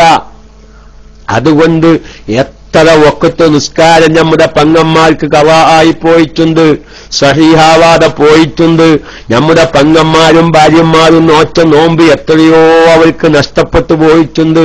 എന്തിന്റെ പേരില്? മസ്അല അറിയാത്തതിന്റെ പേരിൽ. ഞാനൊന്ന് ഉണർത്തിയെന്ന് മാത്രം. അതുകൊണ്ട് മെൻസസാണെന്ന് പറഞ്ഞ് പ്രത്യേകിച്ച് നമ്മുടെ സുന്നി ബോർഡിന്റെ സിലബസ് ഒക്കെ ആണെങ്കിൽ ഒരു 10 വരെ ഒരു പെൺകുട്ടി പോയാൽ ഒരുപാട് ഇൽമ് ആ പെൺകുട്ടിക്ക് ജീവിതത്തിൽ നിർബന്ധമായ വിജ്ഞാനം തന്നെ മഹാനായ കോതാമ്പഴ ഉസ്താദിന്റെ ഖുലാസത്തു ഫിഖ്ഹിൽ ഇസ്ലാമിലൂടെ കരസ്ഥമാക്കാൻ സാധിക്കുന്നതാണ്. ഭാഗത്തെത്തുമ്പോൾ ചിലർ താഴോക്ക് ആക്കി ഇടത്തോട്ട് പോക്കും, ചിലർ താഴോക്ക് നോക്കാതെ. മനസ്സിലായി? ഞാൻ ചോദ്യം വായിച്ചില്ല. അപ്പൊ അതുകൊണ്ട് നമ്മളെല്ലാ രക്ഷിതാക്കന്മാരും കുട്ടികൾക്ക് മെൻസസ് ആകുമ്പോഴേക്കൊരു മതപഠനം നിർത്തുക. ബാക്കി എന്തായാലും കുഴപ്പമില്ല. ഞാനൊന്നും അവന് സാന്ദർഭികമായൊരു കാര്യം ഉണർത്തുകയാണ്. നമ്മൾ രക്ഷിതാക്കന്മാർ ശ്രദ്ധിക്കണം. ചിലപ്പോൾ മദ്രസയിൽ ചില മസാലകളൊക്കെ ഈ ഉസ്താദന്മാർ വിശദീകരിക്കുമ്പോ ഇപ്പൊ നമ്മളെ ക്ലാസ് റൂമിൽ തന്നെ ഞാൻ ആ തിങ്കളാഴ്ചക്കലത്തെ ക്ലാസ് എടുക്കുമ്പോൾ ഞാൻ ആദ്യമായി നമ്മുടെ ക്ലാസ് റൂമിന്റെ ചീഫ് അമീറാണ് അൻവരി ഉസ്താദ്, അല്ലേ? മറ്റ് അടിമനിമാരോ ചീഫ് അമീർ ആവുമ്പോ അല്ലെങ്കിൽ അതിന്റെ ഒരു മെയിൻ വ്യക്തി ആകുമ്പോ അദ്ദേഹത്തിനൊരു ഉത്തരവാദിത്തം ഉണ്ടാവും. മൈക്കെടുത്ത് ഒരാൾ സംസാരിക്കുമ്പോ വേണ്ടാത്തതെന്തെങ്കിലും ക്ലാസ് റൂമിൽ പറയുകയോ വിഷയങ്ങൾ വരുമ്പോ അതിന്റെ ഉത്തരവാദിത്തം അതിന്റെ മെയിൻ വ്യക്തിക്കായിരിക്കുമല്ലോ. ഞാൻ തിങ്കളാഴ്ചക്കത്തെ ആ ക്ലാസ് തുടങ്ങുന്നതിന്റെ മുമ്പേ നമ്മുടെ അൻവർ ഉസ്താദിനെ വിളിച്ചു, ഉസ്താദെ ഇങ്ങനെ കുറെ ആൾക്കാരുടെ ആവശ്യപ്രകാരം ഇങ്ങനെ ഒരു ക്ലാസ് തുടങ്ങാൻ തീരുമാനിച്ചിട്ടുണ്ട്. അത് സ്ത്രീകളുമായി ബന്ധപ്പെട്ട മസ്അലയാണ്. സ്ത്രീകളുമായി ബന്ധപ്പെട്ടൊരു മസ്അലയാണ്. ചിലപ്പോ ഹൈലിന്റെ നിഫാസിന്റെ ഇസ്തിഹാലത്തിന്റെ ഒക്കെ മസ്അല പറയുമ്പോ ചിലപ്പോ സ്ത്രീകൾക്ക് അത് തിരിയണമെങ്കിൽ അല്ലെങ്കിൽ അവനവന്റെ ഭാര്യന്മാർക്ക് അത് പറഞ്ഞു മനസ്സിലാക്കി കൊടുക്കണമെങ്കിൽ ചിലപ്പം എന്താവേണ്ടി വരും, കുറച്ചൊക്കെ ഒന്നും കൂടി ഒരു ലളിതമായി ഒന്ന് വിശദീകരിച്ച് പറയേണ്ടി വരും. അപ്പൊ അത് ക്ലാസ് റൂമിൽ ആർക്കെങ്കിലും അഭിപ്രായ വ്യത്യാസം വരുമോ? ഒരു എന്തൊക്കെയാ വിളിച്ചു പറഞ്ഞു, ഇതൊക്കെയാ ഇപ്പൊ മസല, ഇതൊക്കെയാ ദീന്. അപ്പോ മഹാനായ അൻവർ ഉസ്താദ് പറഞ്ഞു, അതില്ല ഉസ്താദ് അബൂവയ്യാനെ, അത് പറയേണ്ട ശൈലിയിൽ ജനങ്ങൾക്ക് തിരിയേണ്ടതല്ലേ. അൽഹംദുലില്ലാ ഒരുപാട് ശ്രോതാക്കള്, ഞാൻ ആരും വെറുതെ അറിയല്ല, ഒരുപാട് റേഡിയോ ശ്രോതാക്കളായ സഹോദരിമാര്. പക്ഷെ ഇങ്ങനത്തെ ഒരു അവസ്ഥ വന്നതെന്റെ നമുക്ക് വന്നതെന്റെ മെൻസസ് ആകുമ്പോഴേക്ക് ഇനി ഖുർആൻ പഠിക്കാം, മുസാഹിഫുമ തൊഴാൻ പാടില്ല, അതിന് മദ്രസയിൽ മുസാഹിഫുണ്ട്, അല്ലെങ്കിൽ ഉസ്താദിനോട് എങ്ങനെയാ പറയാ എന്ന് വിചാരിച്ചിട്ട് ഞാൻ നമ്മുടെ മക്കളതൊക്കെ അത് നിർത്തി. പിന്നെ സ്കൂളിലേക്ക് ഇനി ലുഹർ മുടങ്ങിയാലും വേണ്ടിയില്ല, അസർ മുടങ്ങിയാലും വേണ്ടിയില്ല, ആൺകുട്ടികളെ കണ്ടാലും വേണ്ടിയില്ല, എന്തായ അവിടെ ദീനൊന്നുമില്ല. ആകെ മദ്രസയൊക്കെ പറഞ്ഞേക്കുമ്പോ മെൻസസ് ഉണ്ടാകുമ്പോ മുസാഹിഫ് തൊടന്റെ അല്ലെങ്കിൽ ഉസ്താദിനോട് എങ്ങനെയപ്പോ ഇന്ന് മെൻസസിന്റെ പീരിയഡ് ആണെന്നൊരു കുട്ടി പറയാ. ഏറി കഴിഞ്ഞാൽ എന്ത് വേണ്ടി വരും? ഉസ്താദിന്റെ നമ്പർ വാങ്ങി പെരയിൽ നിന്ന് രക്ഷിതാവ് ഒന്ന് വിളിച്ചു പറയണോ, എന്റെ കുട്ടിക്ക് മെൻസസ് പീരിയഡ് തുടങ്ങിയിട്ടുണ്ട്, ഉസ്താദ് ശ്രദ്ധിക്കണട്ടോ. ഉസ്താദ് ശ്രദ്ധിക്കൂലേ? പിന്നെ ആ കുട്ടിയെ ചോദിക്കാൻ പോകില്ലല്ലോ. അപ്പൊ ഞാൻ പറയുന്നത് അങ്ങനത്തെ ഒരു ന്യായങ്ങൾ പറഞ്ഞിട്ടൊന്നും സുന്നീബോധിന്റെ പുസ്തക മദ്രസയാണെങ്കിൽ ഒരു കാരണവശാലും നിർത്തരുത്. അപ്പോഴാണ് മക്കൾക്ക് മസ്അല പഠിക്കുക. അതിന്റെയൊക്കെ ഒന്നാം ഭാഗത്ത് ഇസ്തിഹാലത്തിന്റെ കോലങ്ങളൊക്കെയും സവിസ്തരം വിശദീകരിക്കുന്നുണ്ട്. എല്ലാം എന്നല്ല പറയുന്നത്. അത് ഒന്ന് കൂടുതൽ ഇത് ഇന്ന് വളർന്നു വരുന്ന പെൺകുട്ടികൾക്ക് ഇതൊക്കെ ആവശ്യമാണ് എന്ന് മനസ്സിലാക്കി കുറച്ചുകൂടി വിശാലമായി അതൊരു ലജ്ജയില്ലാത്ത രൂപത്തിൽ വിശദീകരിക്കാൻ തയ്യാറായാൽ മെൻസസ് ആവുന്നതിന് മുമ്പ് കുട്ടികളെ കാര്യങ്ങൾ പറഞ്ഞു പിന്നെ അവിടെ ഒരു വിഷയമുണ്ട്, അത് ശ്രദ്ധിക്കണം. ഇപ്പോൾ 11 അല്ലെങ്കിൽ 11.5 വയസ്സാവുമ്പോഴേക്ക് എന്നല്ല 10 വയസ്സ് 9.5 വയസ്സ് 9 വയസ്സാവുമ്പോഴേക്ക് തന്നെ ഈ ഹോർമോൺ അധികരിച്ച ചിക്കൻ തിന്ന കാരണത്താൽ പെൺകുട്ടികൾക്ക് മെൻസസ് വരുന്നുണ്ട്. അപ്പൊ ചിലപ്പോൾ അത് പറഞ്ഞ് അത് വരുന്നതിന്റെ മുമ്പ് പറഞ്ഞ് മനസ്സിലാക്കി കൊടുക്കാൻ ചിലപ്പോൾ ആ കുട്ടികൾക്ക് അത് ഉൾക്കൊള്ളാൻ സാധിച്ചോളണമെന്നില്ല. തുടങ്ങിക്കഴിഞ്ഞിട്ടൊരു പെൺകുട്ടിക്ക് ഒന്നുകൂടി വിശദീകരിച്ചു കൊടുക്കുമ്പോ ഉണ്ടായിക്കൊണ്ടിരിക്കുന്നതിന്റെ വിധി കേൾക്കുമ്പോൾ കുട്ടികൾക്കത് മനസ്സിലാക്കാൻ കൂടുതൽ താല്പര്യം വരും. നേരെ മറിച്ച് ഉണ്ടാവുന്നതിന് മുമ്പ് അപ്പൊ ഈ പെൺകുട്ടിയുടെ മനസ്സിലെന്താ വരിക? അത് ഉണ്ടാവുമ്പോ നോക്കാം എന്നുള്ളൊരു ചിന്ത വരും. ഉണ്ടായതിനു ശേഷം വിശദീകരിക്കുമ്പോ ആ കുട്ടികൾക്ക് അതെന്ത് ചെയ്യും? ഒന്നുകൂടി വിശദീകരിക്കാനും ഒന്നുകൂടി അത് മനസ്സിലാക്കാനും സാധിക്കും. ഓരോ രംഗങ്ങൾ ഉണ്ടാവുമ്പോഴാണല്ലോ വിഷയത്തിന്റെ ഗൗരവം തിരിയ. മുമ്പ് ആന പായ ആന ഓടാന്ന് പറയുമ്പോൾ നമ്മക്ക് അതിന്റെ വില മനസ്സിലായിരുന്നില്ല. അപ്പൊ അവനാന്റെ അമ്മത്തെ ആന ഓടിയപ്പോഴാണ് ആനന്റെ ഓട്ടത്തിന്റെ വില മനസ്സിലായത്. അപ്പൊ ഞാൻ പറയുന്നത് ഓരോ വിഷയം അനുഭവിക്കുമ്പോഴാണ് അതിന്റെ വിലയും അത് ഉൾക്കൊള്ളാനുള്ള ഒരു താല്പര്യവും ഉണ്ടാവുക. അപ്പൊ ഏതായിരുന്നാലും ഞാൻ പറയുന്നത്, ഞാൻ ആ ഒരു ചോദ്യം ഏതായാലും ഒരുപാട് സ്ത്രീകളൊക്കെ ശ്രദ്ധിക്കുന്ന സമയമായതുകൊണ്ട് ഞാൻ എന്ത് വേണം, ഒരു മെൻസസിന്റെ കാരണം പറഞ്ഞൊന്നും പെട്ടെന്ന് മദ്രസ നിർത്തരുത് എന്ന് ഞാൻ സാന്ദർഭികമായി ഉണർത്തുകയാണ്. അപ്പൊ ഏതായിരുന്നാലും ഞാൻ പറയുന്നത് അദബിന്നാണ് ഇപ്പത് പോണത്. അദബ് അത് വല്ലാത്ത വിഷയമാണ്. അപ്പൊ അതുകൊണ്ട് ഈ ഇമാമ് സലാം വീട്ടിയതിനു ശേഷം മഅ്മൂമീങ്ങള് ഒറ്റക്ക് നിസ്കരിക്കുന്നവര് അതേ രൂപത്തിൽ നിങ്ങൾക്കത് ഒറ്റ വാക്കിൽ മനസ്സിലാക്കാൻ ഇപ്പോഴും ആ ഉസ്താദിനെ ഒരിക്കലും മനസ്സിലായി. ആന ഇത്ര ഉസാറാണ് അന്നൊക്കെ മനസ്സിലായി, കഴിഞ്ഞ ചൊവ്വാഴ്ച മനസ്സിലായത്. ഇപ്പോഴും രാത്രി പുറത്തേക്ക് ഇറങ്ങുമ്പോ ആന അവിടെ എന്തോന്ന് തോന്നിപ്പോവുക, ഏതോ ഇരിക്കട്ടെ. അപ്പൊ ഞാൻ പറയുന്നത്, ഇപ്പൊ ഈ പെൺകുട്ടി പാദസരത്തെ ഈ പെൺകുട്ടി മിച്ചത്തിൽ കൂടെ പോകുമ്പോ ആനേന്ന് തോന്നി. അങ്ങനെ മുമ്പ് അത് ചിന്ത ഉണ്ടായിരുന്നില്ല. അപ്പൊ അനുഭവിക്കുമ്പോഴാണ് ഓരോരുത്തർക്കും അറിയാം. മനസ്സിലായോ? അതുകൊക്കെ വളരെ വ്യക്തമാണല്ലോ. അതുപോലെ വിശുദ്ധമായ ഖുർആൻ പറഞ്ഞത് അൽഹാക്കും മുത്തക്കാത്ത് ഹത്താ സുർത്തുമുൽ മക്കാബിർ, അതതിനൊരു തെളിവാ. അനുഭവിക്കുമ്പോഴാണ് വിഷയത്തിന്റെ ഗൗരവം തിരിയുക. അൽഹാക്കും നിങ്ങളെ മുടക്കാക്കി കളയും അത്തക്കാത്തുരു, ഭൗതികമായ ജീവിതം കൊണ്ടുള്ള തക്കാസുരു തഫാഹുൽ, മക്കളും സമ്പത്തും, അത് നിങ്ങളെ ആഖിറത്തിലേക്ക് ഉപകരിക്കുന്ന കാര്യങ്ങൾ ചെയ്യലിനത്തൊട്ട് മുടക്കാക്കി കളയും. ഹത്താ സുർത്തുമുൽ മക്കാബിർ, നിങ്ങളിൽ നിന്ന് ഓരോരുത്തരും ഖബറുകൾ സന്ദർശിക്കുന്നത് വരെ. ഖബർക്ക് എത്തുമ്പോഴാണ് അറിയുക കുറച്ചൊക്കെ ആഖിറത്തിലേക്ക് ഉപകരിക്കുന്ന എന്തെങ്കിലും സംഗതി ചെയ്യാമായിരുന്നു. ഖബർക്കെത്തോളം അത് വരില്ല. അപ്പൊ ഞാൻ പറയുന്നത് അനുഭവിക്കുമ്പോഴാണ് വിഷയത്തിന്റെ ഗൗരവം തിരിയുക. അപ്പൊ പെൺകുട്ടികൾക്ക് ഉണ്ടാകുന്നതിന്റെ മുമ്പ് 8 വയസ്സായ പെൺകുട്ടിയോട് വിളിച്ചിട്ട് മലേ എനിക്ക് ഇങ്ങനെയൊക്കെ ഉണ്ടാവൂട്ടോ, അപ്പൊ ഇങ്ങനെ ഉണ്ടാവുമ്പോ ഇങ്ങനെയാണ്, അങ്ങനെ ഉണ്ടാവുമ്പോ അങ്ങനെയാണ് എന്നൊന്നും പറഞ്ഞാൽ കുട്ടിയുടെ മന്ദ കയറൂല. അത് ഉണ്ടാവുമ്പോ നോക്കാം വാപ്പാനാരി, അല്ലെങ്കിൽ അത് ഉണ്ടാവുമ്പോ നോക്കാം അമ്മാനാരി. ഉണ്ടായി കഴിഞ്ഞതിന് ശേഷം നോക്കി മോളെ അല്ലെങ്കിൽ എന്റെ പ്രിയപ്പെട്ട കുട്ടി അതൊക്കെ പ്രായപൂർത്തിയായി, ഇനി നിസ്കാരം കളാക്കരുതോ, പ്രത്യേകം ശ്രദ്ധിക്കണട്ടോ. കാര്യങ്ങളും ആ കുലിയുടെ നിർബന്ധമായ വശങ്ങളും അതിന്റെ ഗൗരവങ്ങളൊക്കെ പറയുമ്പോ കുട്ടിയുടെ ജീവിതത്തിൽ മാസത്തിൽ ഒരിക്കലെങ്കിലും ഒരു ഉപയോഗിക്കേണ്ട ഒരു വിഷയത്തെ സംബന്ധിച്ച് ഒരു ബോധവൽക്കരണം കാണുമ്പോൾ അത് കൂടുതൽ ശ്രദ്ധിക്കാനും കാരണമാകും. ഏതായാലും ഞാൻ എന്റെ പ്രിയപ്പെട്ട രക്ഷിതാക്കന്മാരോട് പറയുന്നു, സുന്നി ബോർഡിന്റെ മദ്രസങ്ങളെ നാട്ടിലുണ്ടോ? നിങ്ങൾ ഒരു കാരണവശാലും ഒരു മെൻസസ് ആയതിന്റെ പേരിൽ 6ാം ക്ലാസ്സും 7ാം ക്ലാസ്സും വെച്ചിട്ട് നിങ്ങൾ മദ്രസ മുടക്കരുത്. പിന്നെ വേറെ ഏതെങ്കിലൊക്കെ ബോർഡ് പഠിപ്പിക്കുന്നത് വാണെങ്കിൽ പഠിപ്പിക്കാൻ തീർത്ത് പറയും. കാരണം ഇങ്ങനൊരു ഉപകാരമില്ല. കാരണം 8ാം ക്ലാസ്സിലും 9ാം ക്ലാസ്സിലും ഒരു കുട്ടിക്ക് പഠിക്കൽ നിർബന്ധമായ വിഷയങ്ങൾ ഇന്ന് പെൺകുട്ടികൾക്ക് പഠിപ്പിക്കുന്നുണ്ടെങ്കിൽ അത് സുന്നി ബോർഡിന്റെ മദ്രസകളിലുള്ളൂ. അതാരെങ്കിലും മറ്റാരെങ്കിലും ആശയക്കാര് ഈ സമയത്ത് ഈ ക്ലാസ് ശ്രദ്ധിക്കുന്നുണ്ടെങ്കിൽ അത് മനസ്സിലാവാൻ 2 ബോർഡിന്റെയും പുസ്തകം നിങ്ങൾ വെച്ചാൽ മതി. ഒന്ന് പൊള്ളച്ച വപ്പതാണ്, ഒന്ന് പൊള്ളക്കാത്ത വപ്പതാണെന്ന് ആ 2 പുസ്തകം ഒരു മേശമങ്ങ് നിർത്തി വെക്കുക. സുന്നി ബോർഡിന്റെ പുസ്തകം ഒരു ഭാഗത്ത് വെക്കുക, മറ്റേ ബോർഡിന്റെ പുസ്തകം ഒരു ഭാഗത്ത് വെക്കുക. ആർക്കും അരി ഇത് പൊള്ളക്കാത്ത വപ്പതാണ്, ഇത് പൊള്ളച്ച വപ്പതാണ്. അത് പുസ്തകം കണ്ടാൽ തന്നെ അറിയും. ഞാൻ ഏതായാലും ഇപ്പൊ ആ വിഷയത്തിലേക്ക് കടക്കുന്നില്ല. അപ്പൊ ഞാൻ പറയുന്നത്, ഒരു ആള് വന്നാൽ മൗമൂമീങ്ങൾ സലാം വീഴ്ത്തിയതിനു ശേഷം ഒരാള് പള്ളിയിലേക്ക് കടന്നു വന്നാൽ അയാൾക്ക് എന്ത് തോന്നണം? ഈ മൗമൂമീങ്ങൾ സലാം വീഴ്ത്തിയിട്ടില്ല അങ്ങോട്ട് തോന്നണം. അതിനു വേണം ബുദ്ധി. അത് വായിച്ചാൽ മനസ്സിലാക്കുന്നവർക്ക് തിരിയും. അതിരിക്കട്ടെ. അപ്പൊ ഞാൻ ഈ മെൻസസ് ആവുമ്പോഴേക്ക് ഈ മദ്രസ നിർത്തുന്ന ഒരു സംവിധാനം കേരളത്തിൽ വ്യാപകമായി വന്നുകൊണ്ടിരിക്കുന്നുണ്ട്. അതുകൊണ്ട് അതൊന്ന് കൂടുതൽ ഒന്ന് പറഞ്ഞെന്ന് മാത്രം. അബൂസിന ഉസ്താദ് ക്ലാസ്സിൽ എത്തിയിട്ടുണ്ട്. ഞാൻ തുടരുന്നില്ല. ഉസ്താദിന്റെ ക്ലാസിന്റെ സമയം അയക്കണമെങ്കിൽ നിർബന്ധമായി റൈസാൻ ചെയ്യണം. റൈസാന്റെ എഴുതിയിട്ടില്ലെങ്കിൽ തൽക്കാലം മൈക്ക വിടുന്നതും അല്ല ഞാൻ പ്രത്യേകിച്ച് പറയുന്നു. ക്ലാസിന്റെ അടുത്ത ലൈവ് ക്ലാസിന്റെ സമയം ആയ ഉസ്താദന്മാരുണ്ടെങ്കിൽ റൈസാൻഡ് ചെയ്താൽ മൈക്ക വിടും.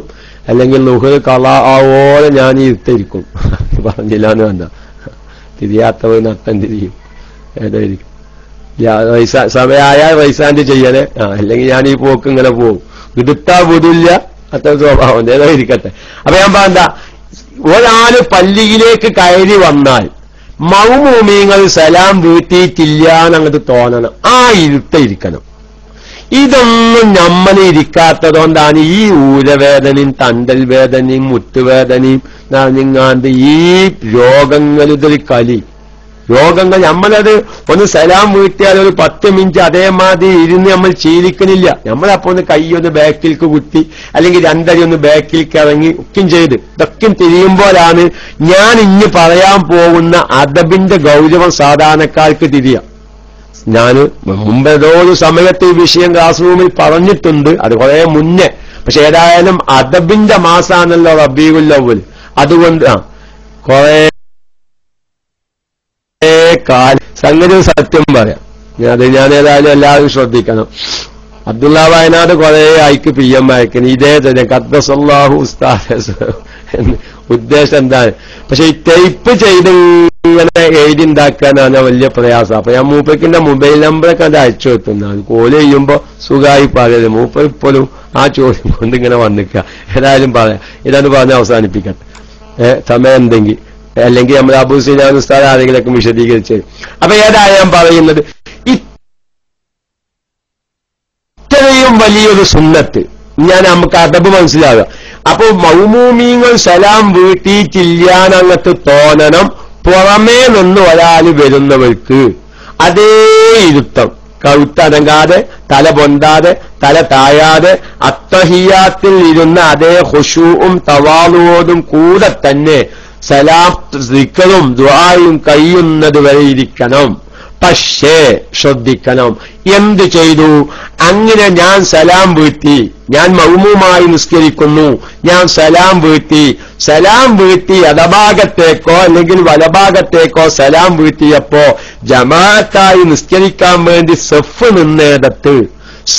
നിന്നേടത്ത് എന്റെ നേരെ വലഭാഗത്ത് നിൽക്കുന്നത് ആരാണ്? തബ്ലീഗ് ജമാഅത്തൻ ചോദിച്ചാ ഇൻഷാ അല്ലാഹ് നീങ്ങിയിരിക്കാമൽ. നേരെ ഞാൻ സലാം വീട്ടിക്കഴിഞ്ഞപ്പോ എന്റെ ഇടഭാഗത്തോ വലഭാഗത്തോ എന്റെ ഉപ്പ എന്നുള്ളത് നോക്കി. ഇവിടെ രണ്ട് പ്രശ്നം ഉദിക്കുന്നുണ്ട്. ഈ മകനായ എന്റെ കൂടെ നിൽക്കുന്നത് എന്റെ ഉപ്പയാണ്, എന്റെ ഇടഭാഗത്തോ അല്ലെങ്കിൽ വലഭാഗത്തോ. എന്നോട് പറയുന്ന സുന്നത്തെന്താ? ഈ ദിക്റും സലാത്തും കഴിയുന്നത് വരെ അത്തഹിയ്യാത്തിന് ഏതൊരു ഖുശൂഇലാണോ തവാളുയിലുമാണോ നീ ഇരുന്നത് അതേ രൂപത്തിൽ ദുആയും ദിക്റും കഴിയുന്നത് വരെ ഇരിക്കണം. പക്ഷേ അത് സുന്നത്താണ്. പക്ഷെ അതോടുകൂടെ എന്നോട് അദബ് ഇസ്ലാം പറയുന്നുണ്ട്. സാദിക്ക് നിന്റെ വലഭാഗത്തിരിക്കുന്നത് നിന്റെ പിതാവാണ്, അല്ലെങ്കിൽ നിന്റെ ഇടഭാഗത്തിരിക്കുന്നത് നിന്റെ പിതാവാണ്. പിതാവായ ഉപ്പയോടൊപ്പം ആ വ്യക്തിയോടൊപ്പം നീ അതേ ഇരുത്തം ഇരിക്കുക എന്നുള്ളത് അദബുകാരാണ്. അതുകൊണ്ട് ഇവിടെ ഞാൻ അദബ് പരിഗണിച്ചാൽ കീപ്പോത്തിറങ്ങിയിരിക്കണം, സുന്നത്ത് പരിഗണിച്ചാൽ അതേ ഇരുത്തം ഞാനിരിക്കണം. അതുകൊണ്ട് ഞാൻ ഏത് ചെയ്യണം എന്നുള്ളതാണ് ഞാൻ ഇന്നോടൊന്ന് വിധി എന്താ? എനിക്കിവിടെ രണ്ട് വിഷയം എന്നെ അലട്ടിക്കൊണ്ടിരിക്കുന്നുണ്ട്. സുന്നത്ത് പരിഗണിച്ചാൽ ഞാൻ ആ ഇരുത്തം അവിടെ ഇരിക്കണം, അദബ് പരിഗണിച്ചാൽ ഞാൻ കീപ്പോത്തിറങ്ങിയിരിക്കണം. അതുകൊണ്ട് സുന്നത്ത് പരിഗണിച്ച് ഞാൻ അവിടെ തന്നെ ഇരിക്കണമോ, അതല്ല അദബ് പാലിച്ച് ഞാൻ കീപ്പോത്തിറങ്ങിയിരിക്കണമോ? വിശുദ്ധമായ ഇസ്ലാം പറയുന്ന നിയമം മുആഅത്തുൽ ആദാബി ഔലാ മിൻ മുആഅത്തിൽ അഹ്കാം. ഹുക്കുമുകൾ പരിഗണിക്കുന്നതിനേക്കാൾ ഏറ്റവും ബന്ധപ്പെട്ടത്, ഏറ്റവും ഔലയായത് അവിടെ അദബുകൾ പരിഗണിക്കലാണ്. അപ്പൊ എന്നോട് അവിടെ ഇസ്ലാം പറയുന്നത് എന്താ? സാദിക്കെ നീ സുന്നത്ത് അങ്ങോട്ട് ഒഴിവാക്ക്, അതേ ഇരുത്തം ഇരിക്കുക എന്നുള്ള സുന്നത്ത് നീ ഒഴിവാക്ക്. എന്നിട്ട് എന്ത് ചെയ്യ്? അദബ് പരിഗണിച്ച് നീ നിന്റെ ഉപ്പാന്റെ ഒപ്പം ഇരിക്കല്ലേ, അല്പം ഒന്ന് കീപ്പോത്തിറങ്ങിയിരിക്ക്. അതുകൊണ്ട് പ്രിയപ്പെട്ട സഹോദരന്മാരെ, എന്റെ പ്രിയപ്പെട്ട സഹോദരിമാരെ, നമ്മുടെ മക്കൾക്ക് ആദ്യമായി നമ്മൾ പഠിപ്പിക്കേണ്ടത്, വളരെ ചെറുപ്പം മുതലേ പഠിപ്പിക്കേണ്ട ഒരു കാര്യമാണ് അദബ്. ഇതൊരു ഫിഖിഹിയായ മസ്അലയിലൂടെ അദബിന്റെ ഈ പ്രാധാന്യം ഞാനൊന്ന് പറഞ്ഞു എന്ന് മാത്രം. എന്റെ പ്രിയപ്പെട്ട സഹോദരന്മാര് വളരെ വ്യക്തമായി മനസ്സിലാക്കേണ്ട ഒരു വിഷയമാണ്. അതുകൊണ്ട് അദബില്ലാത്തൊരു ജീവിതം ഒരിക്കലും നമുക്ക് വിജയിക്കില്ല. അതുകൊണ്ടാണല്ലോ മഹാന്മാർ പറഞ്ഞ മറ്റൊരു വാക്ക്, ഒരു വീട്ടിലൊരാൾ വന്നിട്ടുണ്ട്, ഒരു 2 മിനിറ്റാണ്, അല്ലെങ്കിൽ മറ്റു സ്ഥാപന്മാരെ ക്ലാസിന്റെ സമയം അയക്കണമെങ്കിൽ മൈക്കെടുക്കണം, അല്ലെങ്കിൽ ആരെങ്കിലും ഒരു 2 മിനിറ്റ് മൈക്കെടുക്കണം, ഞാൻ മൈക്കതിൽ ചെയ്യുന്നു.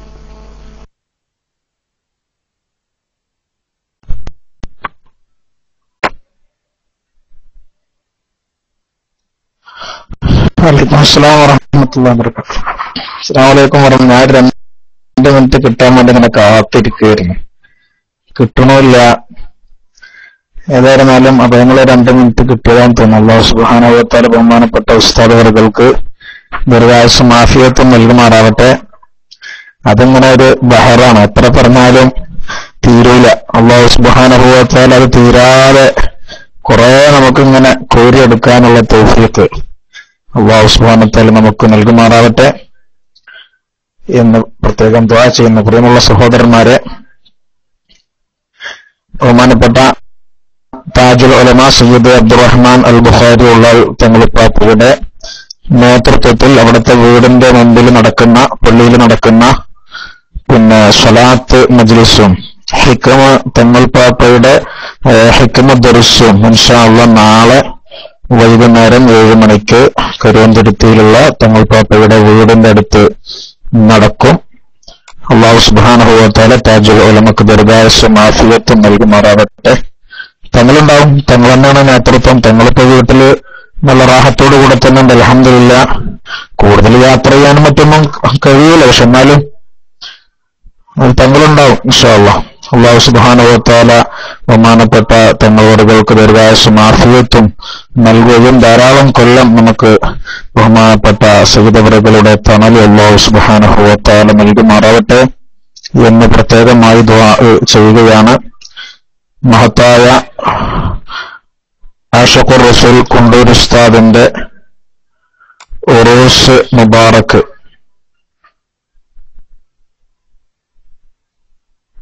8ാമത്തെ ഉറൂസ്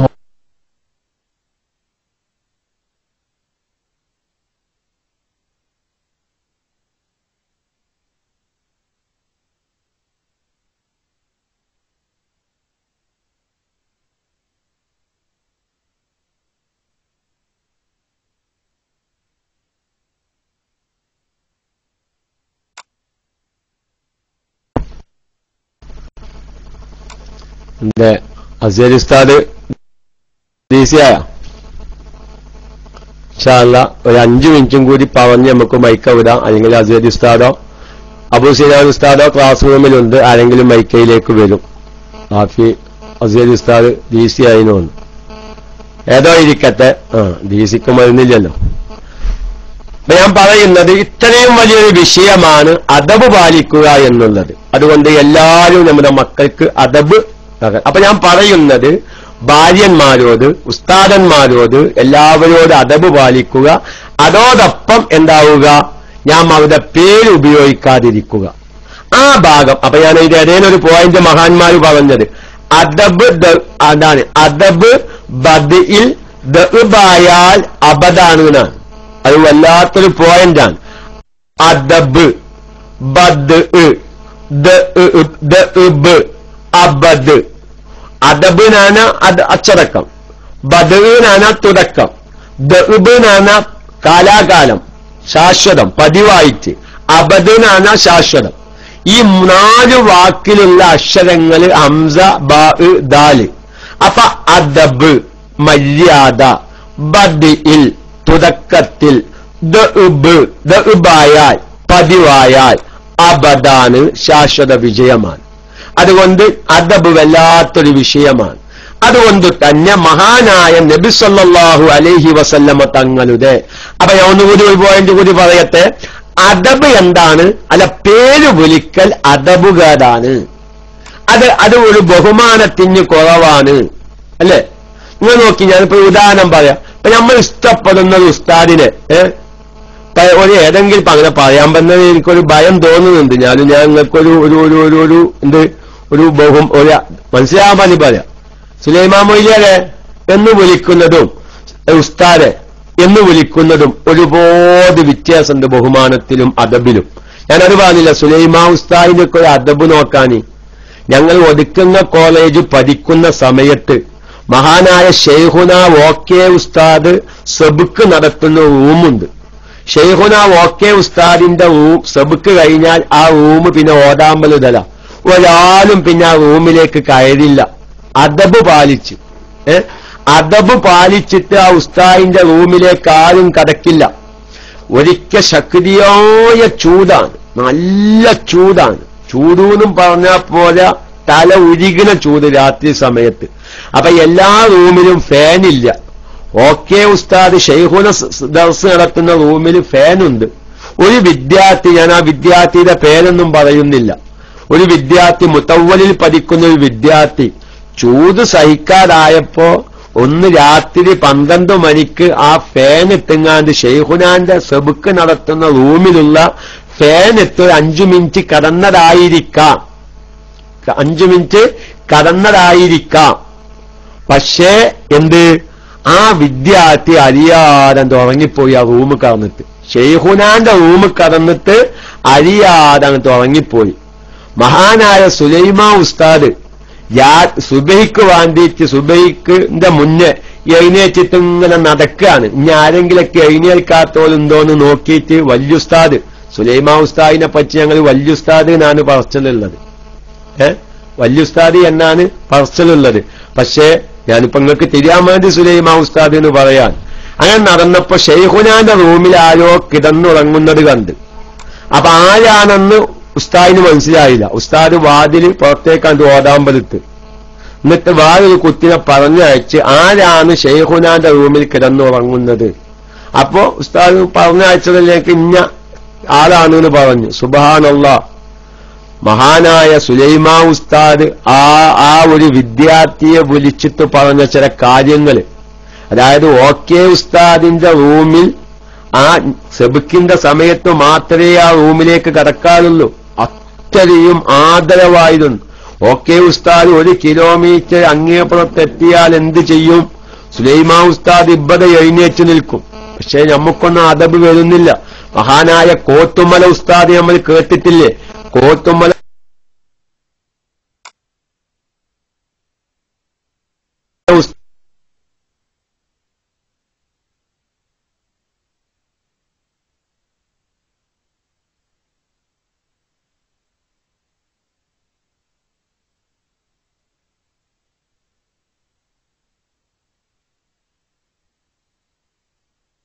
ഉസ്താദ് ഏറുവാടി കീലക്കരയിലുള്ള നമ്മുടെ സദക്കത്തുള്ളാഹിക്ക് കിലോമീറ്റർ അങ്ങകലെച്ചാണ് കിടക്കുന്ന മൗലിദിന്റെ സദസ്സിൽ ഓരോ അദബുകളുണ്ട്. ആ മഹാന്മാരുടെ മഖാമിലേക്ക് പ്രവേശിക്കാത്തവരുണ്ട്. അതെന്താണ്? ആ മഹാന്മാരോടുള്ള അദബ് കൂടിയ കാരണം. എനിക്കിപ്പോഴും അറിയാം, നമ്മുടെ കരിങ്കപ്പാറ ഉസ്താദ് കേട്ടവരുണ്ടാകും. കരിങ്കപ്പാറ ഉസ്താദിന്റെ ഒരു മകണ്ട് അബ്ദുൽ ഹക്കീം ഉസ്താദ് പുത്തമ്പള്ളി കോളേജിൽ. മഹാനായ ഹക്കീം ഉസ്താദ് ആ കോളേജിൽ നിന്ന് ഇറങ്ങി പള്ളിയിലേക്ക് പോകുമ്പോ മഹാനായ ഷെയ്ഖുന കുഞ്ഞു മുഹമ്മദ് മുസ്ലിയാർ പുത്തമ്പള്ളി മൂപ്പരുടെ മക്കാമ് എത്രയോ ദൂരത്ത് നമ്മളിങ്ങനെ പോകുന്നത് കണ്ടാൽ എന്തോ ഒരു പേടി. മക്കാമിലാണ് മഹാനായ പുത്തമ്പള്ളി മൂപ്പര് കിടക്കുന്നത്. മഹാനായ ഹക്കീം ഉസ്താദ് ആ മക്കാമിന്റെ എത്രയോ ദൂരത്തിലൂടെ ഒരു നനഞ്ഞ വെള്ളത്തിൽ ചാടിയ പൂച്ചയെപ്പോലെ ഒരു അരുവിലൂടെ നടന്ന് പള്ളിയിലേക്ക് കയറിപ്പോകുന്നു. മഹാനായ സുലൈമാ ഉസ്താദ് ഓക്കെ ഉസ്താദ് വീട്ടിൽ നിന്ന് ഇറങ്ങി ഏകദേശം കോളേജിന്റെ അടുത്തേക്ക് എത്തിയെന്ന് കാണുമ്പോഴേക്ക് സുലൈമാ ഉസ്താദ് എഴുന്നേറ്റവിടെ നിൽക്കുകയാണ്. പക്ഷേ നമുക്കൊന്നും അങ്ങനത്തൊന്നും വരുന്നില്ല.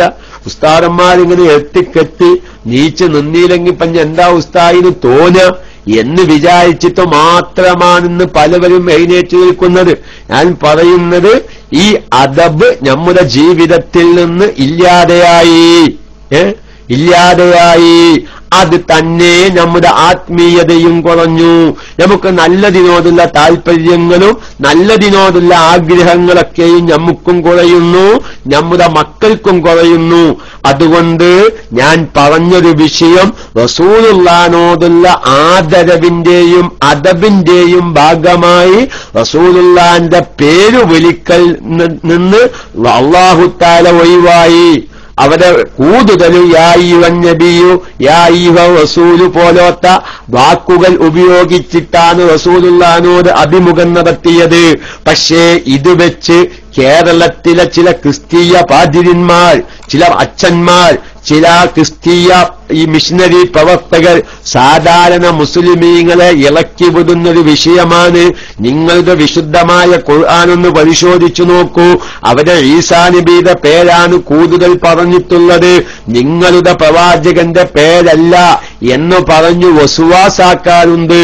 അതേതായാലും ഈ വിശുദ്ധമായ റബീഉൽ അവ്വലില് റസൂലുള്ളാഹിനെ പറ്റി നമ്മുടെ മനസ്സിൽ അങ്ങനെ ഒരു വസുവാസ്. അപ്പൊ റസൂലുള്ളാഹിനേക്കായും സ്ഥാനം ഈസാ നബിക്കാണോ? ഈസാ നബിക്ക് സ്ഥാനം ഇല്ല എന്നല്ല ഞാൻ പറയുന്നത്. അതുകൊണ്ട് ഈസാ നബിക്ക് സ്ഥാനമുണ്ട്. പക്ഷേ ഈസാ നബിയേക്കാൾ സ്ഥാനം റസൂലുള്ളാഹിക്കാണ് എന്ന കാര്യത്തിൽ യാതൊരു സംശയവുമില്ല.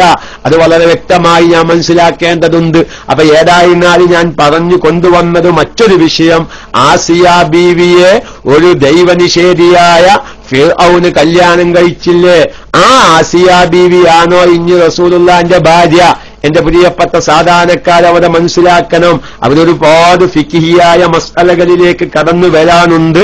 സമയം വൈകിയതുകൊണ്ട് ഇൻഷാ അല്ലാഹ് നമുക്ക് പിന്നീട് പറയാം എന്ന് ഞാൻ സാന്ദർഭികമായി ഉണർത്തി ഈ പറഞ്ഞത് ഒറ്റവാക്കിൽ പറഞ്ഞ് അവസാനിപ്പിക്കാം. കാരണം ഒരു പുരുഷൻ മറ്റൊരു പുരുഷൻ ഉപയോഗിച്ച ഒരു സ്ത്രീയെ ഉപയോഗിക്കാൻ ആർക്കും ഇഷ്ടമില്ല. അതുകൊണ്ട് തന്നെയാണ് 3 തലാക്ക് ചൊല്ലിയാൽ വേറൊരു പുരുഷൻ കല്യാണം കഴിച്ച് ബിന്ദിശാരി ദക്കരിഹി എന്നാണ് ഫിഖിന്റെ ഗ്രന്ഥങ്ങൾ പറഞ്ഞത്. ആ നിലക്ക് വളരെ ഉന്മേഷഭരിതനായി ആ രണ്ടാമത്തെ ഭർത്താവ് ആ ഭാര്യയിൽ ബന്ധപ്പെടുകയും അവന്റെ സ്വന്തം ഇഷ്ടപ്രകാരത്തിന് തലാക്ക് ചെല്ലുകയും ആ ഇദ്ദയുടെ കാലാവധി കഴിഞ്ഞ് തിരിച്ചെടുക്കാൻ പറ്റുകയുള്ളൂ. മാനസികമായി ഈ ആദ്യത്തെ ഭർത്താവിനൊരു വിഷമമുണ്ടാകും. പടച്ച തമ്പുരാനെ, മറ്റൊരു പുരുഷൻ ഉപയോഗിച്ച വസ്തുവല്ലേ ഞാൻ ഈ ഉപയോഗിക്കുന്നത്, അത് മാനസികമായൊരു പ്രയാസമുണ്ടാക്കുന്നതാണ്. അതുകൊണ്ട് തന്നെ എന്തു ചെയ്യുന്നു, 3 തലാക്കും ചെല്ലുമ്പോൾ വളരെയധികം ശ്രദ്ധിക്കണം. ആ പെണ്ണ് നിനക്ക് തിരിച്ചു കിട്ടണമെങ്കിൽ നീ മാനസികമായ പ്രശ്നങ്ങൾ നിനക്ക് വരും. അതുകൊണ്ട് 3 തലാക്ക് ചൊല്ലൽ ശ്രദ്ധിച്ചോ. ഇനി സാന്ദർഭികമായൊരു കാര്യം പറയുന്നു. ഈ 3 തലാക്ക് അവിചാരിതമായി പലവരുടെ വായിൽ നിന്നും വന്നു പോകുന്നുണ്ട്. പക്ഷേ അതെല്ലാം തലാക്ക് അല്ലാതെയാക്കി തീർക്കാൻ ശ്രമിക്കുന്നവരും ശ്രമം നടത്തുന്നവരുമുണ്ട്. പ്രിയപ്പെട്ടവരെ, വിഷയങ്ങളൊക്കെയും വളരെ ഗൗരവമാണ് എന്ന് മാത്രം ഞാൻ പറഞ്ഞ്, മഹാനായ നബി സല്ലല്ലാഹു അലൈഹി വസല്ലമ തങ്ങളുടെ ഭാര്യയായി വരേണ്ട ആസിയ ബീവിയെ ഒരു ഭാര്യ എന്ന നിലക്ക് ഫിർഔനിന് ജീവിതത്തിൽ ഉപയോഗിക്കാൻ സാധിച്ചിട്ടില്ല. അതാണ് അതിന്റെ സത്യം. അതായത് വികാരഭരിതനായി ഫിർഔന് ആസിയ ബീവിയുടെ അടുത്തേക്ക് ചെല്ലുമ്പോഴേക്ക് ഫിർഔനിന് സ്വമേധയാ സ്ഖലനമുണ്ടാകുകയാണ്. അതായത് ഒരു ഭാര്യ എന്ന നിലക്ക് ജീവിതത്തിൽ ഒരു പ്രാവശ്യം പോലും ഫിർഔൻ എന്ന് പറയുന്ന ഭർത്താവിന് ആസിയ ബീവിയെ ചുംബിക്കാൻ സാധിച്ചിട്ടില്ല, ചുംബിക്കാൻ തോന്നിച്ചിട്ടില്ല. കാരണം ഇത് റസൂലുള്ളാന്റെ ഭാര്യയായി വരേണ്ട സഹോദരിയാണ്. അതുകൊണ്ട് തന്നെ വികാരഭരിതനായി ആസിയ ബീവിയുടെ അടുത്തേക്ക് എത്തുമ്പോഴേക്ക് സ്വമേധയാ സ്ഖലനമുണ്ടായി. ഭാര്യ എന്ന ആവശ്യത്തിൽ നിന്ന് ഫിർഔൻ ഒഴിഞ്ഞു നിൽക്കുകയാണ്. ഞാൻ എന്റെ പ്രിയപ്പെട്ട സാധാരണക്കാരോട് പറയുന്നു, ഇതെല്ലാം അറിയിക്കുന്നത് എന്താണ്? റസൂലുള്ളാന്റെ മഹത്ത നോക്കിങ്ങള്. റസൂലുള്ളാന്റെ ഭാര്യയായി വരേണ്ട ആസിയ ബീവിയുടെ ശരീരം ഫിർഔനിന്റേതായ വികാരത്തിനെ തൊട്ട് മഹാനായ ആ റസൂലുള്ളാക്ക് വേണ്ടി പടച്ച തമ്പുരാനായ അല്ലാഹു തആല കാത്തുരക്ഷിച്ചു. അതുകൊണ്ട് പ്രിയപ്പെട്ടവരെ, റസൂലുള്ളാഹിനോടുള്ള അദബും റസൂലുള്ളാഹിനോടുള്ള മഹത്വവും അല്ലാഹു നമ്മുടെ ഹൃദയത്തിൽ അധികരിപ്പിച്ച് തന്ന് ഇഷ്കും മഹബത്തിലൂടെ ആ ഹബീബിന്റെ മുഖം ദർശിക്കുവാനും ഹബീബിന്റെ മദീനയിൽ എത്തിച്ചേരുവാനും നാളെ സ്വർഗീയ ലോകത്ത് വെച്ച് ആ ഹബീബിന്റെ ജിവാറിലായി ആനന്ദിക്കുവാനും അല്ലാഹു നമുക്ക് ഭാഗ്യം പ്രദാനം ചെയ്യുമാറാവട്ടെ എന്ന് മാത്രം ദുആ ചെയ്ത്, വിഷയങ്ങൾ ഇനിയും ഒരുപാട് നമുക്ക് പറയാനുണ്ട്. ദീർഘായുസ്സും ആഫിയത്തും ഉണ്ടെങ്കിൽ നമുക്ക് ഇനിയും കൂടുതലും പറയാം, കേൾക്കാം. അല്ലാഹു തൗഫീഖ് നൽകുമാറാവട്ടെ. ഇൻഷാ അല്ലാഹ് രാവിലല്ല, എല്ലാ സുഹൃത്തുക്കളോടും ഞാൻ പറയുന്നു, വൈകുന്നേരം രാത്രി നമ്മുടെ ഇന്ത്യൻ സമയം 1 മണിക്കും UAE ടൈം 12 മണിക്കേറ്റ് ഏകദേശം 1 മണിക്കൂർ 3/4 മണിക്കൂറോളം നമ്മുടെ ക്ലാസ് റൂമിൽ മദ്ഹു റസൂൽ പ്രഭാഷണം, റസൂലുള്ളാഹിന്റെ മദ്ഹും റസൂലുള്ളാഹിനെ സംബന്ധിച്ച് മനസ്സിലാക്കേണ്ട വിഷയങ്ങളൊക്കെ വെച്ച് 30ഓളം ദിവസം ഓരോ ക്ലാസുകളൊക്കെ നടക്കുന്നുണ്ട്. പറ്റാവുന്ന ഉസ്താദന്മാരൊക്കെ അതിന് നേതൃത്വം നൽകും. അതുപോലെ തന്നെ മൗലിദും കാര്യങ്ങളൊക്കെയും ഈ ഒരു മാസം റസൂലുള്ളാഹിനെ പറ്റി പഠിക്കാൻ പ്രത്യേകിച്ച് ഞാൻ ആദ്യം ഉണർത്തിയ കാര്യം, റസൂലുള്ളാഹിന്റെ കുടുംബം, ഭാര്യന്മാര്, 20 ഉപ്പാപ്പമാര് പോലത്തെ കാര്യങ്ങളൊക്കെയും വിശദീകരിക്കാൻ പഠിക്കാൻ എല്ലാവരും തയ്യാറാവണമെന്ന് ഉണർത്തി ഞാൻ തൽക്കാലം വൈക്കരുതി ചെയ്യുന്നു. നമ്മുടെ അബ്ദുള്ള വയനാട്, അത് ഇൻഷാ അല്ലാഹ് അബൂ സിനാൻ ഉസ്താദ് അല്ലെങ്കിൽ വേറെ ഏതെങ്കിലും ഉസ്താദന്മാര് സലാം വീഴ്ത്തുന്നതിന്റെ യഥാർത്ഥ രൂപം പറഞ്ഞാലും അത് മനസ്സിലായില്ല. ചോദ്യം, ഷുഐബെ, എനിക്ക് സലാം വീഴ്ത്തുമ്പോൾ വലതുഭാഗത്തേക്ക് വീഴ്ത്തിയ ശേഷം ഇടത്തോട്ട് വീഴുന്നതിന്റെ മുമ്പ് കിബിലയുടെ ഭാഗത്തേക്ക് എത്തുമ്പോൾ ചിലർ തല താഴേക്ക് ആക്കി ഇടത്തോട്ട് പോകും, ചിലർ താഴേക്ക് നോക്കാതെ ഇടത്തോട്ട് പോകും. ഏതാണ് ശരി? ഏതായാലും ഒറ്റവാക്കിൽ പറയാം. സലാമിന്റെ ചുരുക്ക രൂപം അസ്സലാമു അലൈക്കും, അതുവരെ നിർബന്ധമുള്ളൂ. അസ്സലാമു അലൈക്കും റഹ്മത്തുള്ളാഹി വബറകാതുഹു. റഹ്മത്തുള്ളാഹി വബറകാതുഹു സുന്നത്ത. ആ സുന്നത്തും ഫറളും നമ്മൾ വേർതിരിച്ചറിഞ്ഞില്ലെങ്കിൽ അത് മനസ്സിലാക്കണം. കാരണം ഇമാമിന്റെ അവസാനത്തെ അത്തഹിയാത്തിൽ ചെന്ന് ഒരാൾ തുടരുകയാണെങ്കിൽ റുക്കൂഇന്റെ അവലെ നമ്മൾ പറഞ്ഞു. എന്താ പറഞ്ഞത്? അക്കല്ലു റുക്കൂഇൽ നിന്ന് ഇമാം, അഥവാ റുക്കൂഇൽ നിന്ന് ഏറ്റവും ചുരുങ്ങിയ രൂപത്തിൽ നിന്ന് ഇമാം ഉയരുന്നതിന് മുമ്പ് ഇമാമിന്റെ ഒപ്പം റുക്കൂ കിട്ടണം, അപ്പലേ റക്അത്ത് കിട്ടുള്ളൂ. അതുപോലെ തന്നെ അവസാനത്തെ അത്തഹിയാത്തിൽ ഇമാമിനോട് തുടരുകയാണെങ്കിൽ അസ്സലാമു അലൈക്കും എന്ന ഒന്നാമത്തെ സലാമിലെ മീമ് ഉച്ചരിക്കുന്നതിന് മുമ്പ് ഇമാമിനോട് തുടരൽ കഴിയണം. അവിടെ തന്നെ ഞാനൊരു ചെറിയ ഇഷ്കാലിത്തം സംശയം തീർക്കാൻ സാധാരണക്കാർക്ക് വരുന്നൊരു അബദ്ധം. ഞാൻ സമയം അങ്ങനെ നീണ്ടു പോകുവാനാവാം. മറ്റു ഉസ്താദന്മാരാകും വൈസാന്തി ചെയ്യാത്തതുകൊണ്ട് തുടരാണ്. ചിലപ്പോ ഇങ്ങനെ ക്ലാസ് റൂമിൽ വന്നിട്ട് പോലും വേറെ എവിടെങ്കിലും പെയ്ക്കണമെങ്കിൽ മൈക്ക് അങ്ങനെ ലൈവായി പെയ്ക്കോട്ടെ. ചിലവരെന്ത് ചെയ്യും? ഇമാം ഇങ്ങനെ അത്തഹിയാത്തിന് ഇരിക്കേക്കാലം തക്ബീറത്തുൽ ഇഹ്റാം ചൊല്ലി അല്ലാഹു അക്ബർ എന്ന് തക്ബീറത്തുൽ ഇഹ്റാം ചൊല്ലി, അബു സിനാൻ ഉസ്താദ് കയ്യുയർത്തിയിട്ടുണ്ട്, ചൊല്ലിയിട്ട് അത്തഹിയാത്തേക്ക് അങ്ങോട്ട് ഇരിക്കുന്നതിന്റെ മുമ്പ് ഇമാമ് സലാം വീട്ടും. പല സാധാരണക്കാരും കാണാൻ കത്തയക്കുന്നു. അത് കത്തയക്കും. ഞാൻ പലവരോടും ചോദിക്കുമ്പോ എന്തപ്പറ്റി കത്തയച്ചത്? അതല്ല ഉസ്താദ് എക്കോഞ്ചപ്പം ഇരിക്കാൻ കൂടിയില്ല. അപ്പൊ പലവരും മനസ്സിലാക്കിയിട്ടില്ല. എന്റെ അവസാനത്തെ അത്തഹിയാത്തിൽ ഇമാമുമായി തുടരുമ്പോ സലാം തക്ബീറത്തുൽ ഇഹ്റാം ചൊല്ലി സലാം വീട്ടുന്നതിന് മുമ്പ് ഇമാമിന്റെ ഒപ്പം ഇരിക്കണം. ഇരുന്നാലേ ജമായി നിസ്കാരം സഹിയാവുള്ളൂ. അങ്ങനല്ല. അസ്സലാമു അലൈക്കും എന്ന ഒന്നാമത്തെ സലാമിലെ മീം ഉച്ചരിക്കുന്നതിന് മുമ്പാവണം. റഹ്മത്തുള്ളാഹി വബറകാതുഹു അല്ല. അതാ ഞാൻ അത് സുന്നത്തും ഇത് ഫറളുമാണെന്ന് വേർതിരിച്ച് മനസ്സിലാക്കണം എന്ന് പറയാൻ കാരണം ചിലോനെന്ത് ചെയ്യും? സലാം വീട്ടിന്റെ മുമ്പ് തുടർന്നാൽ മതി. പക്ഷെ ഇവനെന്ത് ചെയ്തു? അല്ലാഹു അക്ബർ തുടരാൻ ഉദ്ദേശിക്കുന്ന വ്യക്തി അല്ലാഹു അക്ബർ എന്ന് തക്ബീറത്തുൽ ഇഹ്റാം ചൊല്ലുന്നതിന് മുമ്പ് അസ്സലാമു അലൈക്കും എന്ന ഒന്നാമത്തെ സലാമിലെ മീമിന്റെ ഉച്ചാരണം കഴിഞ്ഞുവെങ്കിൽ ഇനി ആ ഇമാമിനോട് തുടരാൻ പാടില്ല. ഞാൻ അങ്ങനെ വിചാരിച്ചത്. അൽഹംദുലില്ലാഹ് ഒരാളെങ്കിലും ആ തെറ്റ് തിരുത്തിയല്ലോ. ഞാനിപ്പോ ജബ്ബാർ ഭൂവി അങ്ങനെ മനസ്സിലാക്കിയുള്ള കറാമത്തൊന്നും നിൽക്കില്ല. പല സാധാരണക്കാരും മനസ്സിലാക്കി വെച്ചത് അങ്ങനെ. അല്ലാഹു അക്ബർ എന്ന് പറഞ്ഞിട്ട് ഇമാമിന്റെ ഒപ്പം ഇരിക്കണം. സലാം വീട്ടുന്നതിന് മുമ്പ് ഇമാമിന്റെ ഒപ്പം ഇരുന്നാലേ അങ്ങനല്ല. അല്ലാഹു അക്ബർ അസ്സലാമു അലൈക്കും എന്നതിലത്തെ മീമിന്റെ ഒന്നാമത്തെ മീമിട്ടോ രണ്ടാമത്തെ ഇനിയിപ്പോ കുറെ ആൾക്കാർ ഞാനും അങ്ങനെയാണ്. ഇക്കാര്യല്ല, ഞാൻ അതുകൊണ്ടാ പറഞ്ഞത്. സാധാരണക്കാരിലേക്ക് ഇറങ്ങി ചെല്ലുമ്പോഴാണ് അവരുടെ പല ധാരണകൾ നമുക്ക് തിരുത്താൻ പറ്റുക. ഞാനും അടിക്കണ്ടല്ലോ അതൊക്കെയാണ് കേട്ട് മനസ്സിലാക്കിയാൽ മതി. നമ്മുടെ എംകുട്ടിണ്ട്, ഞാൻ ഒരു മിനിറ്റ്, ഈ എംകുട്ടി എന്ന് പറഞ്ഞ ഐഡിയയിലുള്ള സുഹൃത്ത് അല്ലെ, ചെറുപ്പശ്ശേരി അല്ല രാജ്യം. എംകുട്ടിന്റെ ശബ്ദം കേൾക്കും. ചെറുപ്പശ്ശേരി എങ്ങനെ സ്ഥലം? പട്ടാമ്പി ചെറുപ്പശ്ശേരി അല്ല, ശബ്ദം കേൾക്കുന്നില്ലേ? മൂപ്പരെ കാണുക എപ്പോഴും സന്തോഷമുള്ളൊരു വിഷയമാണ്. ഹലോ, ഈസിയായോ? അല്ല, എന്നാ ഞാൻ വിചാരിച്ച ആളല്ല. ഞാൻ ആള് മാറിയിരിക്കുന്നു. ഞാൻ പറഞ്ഞില്ല. ഞാൻ വേറെ കാര്യം ഉദ്ദേശിച്ചുകൊണ്ടാണ് ഞാനത് പറഞ്ഞത്. വേറൊരു വിഷയം ഞാൻ വിളിക്കാം. ഏതോ ഇരിക്കട്ടെ.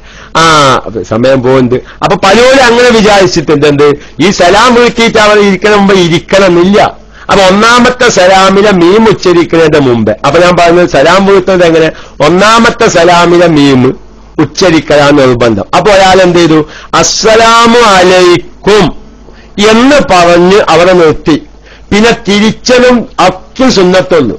നമ്മൾ എങ്ങോട്ടും തിരിയാതെ അത്തഹിയാത്ത് ഓതിക്കഴിഞ്ഞ് ആ നിർബന്ധമായ അത്തഹിയാത്തും സലാത്തും ഓതിക്കഴിഞ്ഞ് എന്താക്കി അസ്സലാമു അലൈക്കും എന്ന് മാത്രം പറഞ്ഞു. ഒറ്റ സലാം വീട്ടി. നിസ്കാരത്തിന് ഒരു കുഴപ്പമില്ല. ബാക്കിയൊക്കെ സുന്നത്ത. കാരണം അതങ്ങനെ തന്നെ മനസ്സിലാക്കിയില്ലെങ്കിൽ വേറെ പല അബദ്ധങ്ങളും വരും. ഇൻഷാ അല്ലാഹ് അങ്ങനെ ഒന്നാമത്തെ സലാം നിർബന്ധം ഏതാണെന്ന് മനസ്സിലാക്കിയിട്ടില്ലെങ്കിൽ വരാൻ പോകുന്ന കുറെ അബദ്ധങ്ങൾ അവിടെ കിടക്കുന്നുണ്ട്. അത് ഇൻഷാ അല്ലാഹ് നമുക്ക് മറ്റൊരു സമയത്ത് വിശദീകരിക്കാം. ഞാൻ ആ അബദ്ധത്തിലേക്ക് കടന്ന ഇന്ന് അബൂസിനാൻ ഉസ്താദ് മൈക്ക കിട്ടൂല എന്ന് ഉറപ്പാണ്. അതിനിപ്പോ ഞാൻ അതിലേക്ക് കടക്കണില്ല. അപ്പൊ സലാം പൂട്ടുമ്പോ നമ്മുടെ മുഖം നേരെ കിബിലക്ക് നേരെയാവണം. കിബിലക്ക് നേരെയായിട്ട് എന്ത് ചെയ്യുക, തിരിക്കുക. എന്നിട്ട് രണ്ടാമത്തെ സലാം വീട്ടാൻ വീണ്ടും നമ്മുടെ മുഖം കിബിലക്ക് നേരെയാക്കുക. എന്നിട്ട് രണ്ടാമത്തെ സലാം വീട്ടുക. അങ്ങനെയാണ് വേണ്ടത്. അങ്ങനെയാണ് യഥാർത്ഥത്തിൽ വേണ്ടത്. അല്ലാതെ ചെലോല് പിന്നെ അത് നിസ്കാരം ബാത്തിലാകുന്ന പോലുണ്ട്. ചെലോല് നേരെ കിബിലന്റെ നേരക്കായിരിക്കും മുഖം. സലാം വീട്ടുന്ന നേരത്ത് കാണാൻ അത് സ്ത്രീകൾക്കാണ് പലപ്പോഴും അബദ്ധം സംഭവിക്കാറുള്ളത്. ആ കിബിലക്ക് നേരെ നിൽക്കുന്ന മുഖം ഒന്ന് കീപ്പത്താക്കും, ഒന്ന് മേപ്പത്ത് പൊന്തിച്ചും ഉടൻ വലഭാഗത്തേക്ക് തിരിക്കും. ഇവിടെ 3 അനക്കം വന്നു. കീപ്പോട്ടൊരനക്കം വന്നു, മുകളിലേക്കൊരനക്കം വന്നു, തിരിച്ചലിൽ വേറെ അനക്കം വന്നു. നിസ്കാരം അത് വാത്തിലായി. പല സ്ത്രീകളും ആ സലാം വീട്ടുമ്പോ ഒന്ന് കീപ്പത്താക്കി ഒന്ന് മുഖം ഉയർത്തി പിന്നെ അത് തിരിക്കാൻ തുടർച്ചയായ 3 അനക്കം തല അനങ്ങൾ വന്നു. നിസ്കാരം ബാത്തിലാകും. അതുകൊണ്ട് ഞാൻ എന്റെ പ്രിയപ്പെട്ട പുരുഷന്മാരോട് ഈ സലാമിനെ പറ്റിയുള്ള മസ്അല ചോദിച്ച സന്ദർഭത്തിൽ പറയുന്നു, അവനവന്റെ ഭാര്യന്മാര്, പെങ്ങന്മാര്, അവനവനിക്ക് നോക്കൽ അനുവദനീയമായ സഹോദരിമാര് നിസ്കരിക്കാൻ നിൽക്കുമ്പോ ഒരു അത്തഹിയാത്തിന് ഇരിക്കുമ്പോ ഒന്ന് ശ്രദ്ധിച്ചോക്കൊണ്ട്. മിക്ക സഹോദരിമാരെ സലാം വീട്ടത് അങ്ങനെയാണ്. ഒന്ന് കീപ്പത്താക്കും, ഒന്ന് ഉയർത്തും, ഉടൻ തിരിക്കും. 3 അനക്കം അവിടെ വന്നു.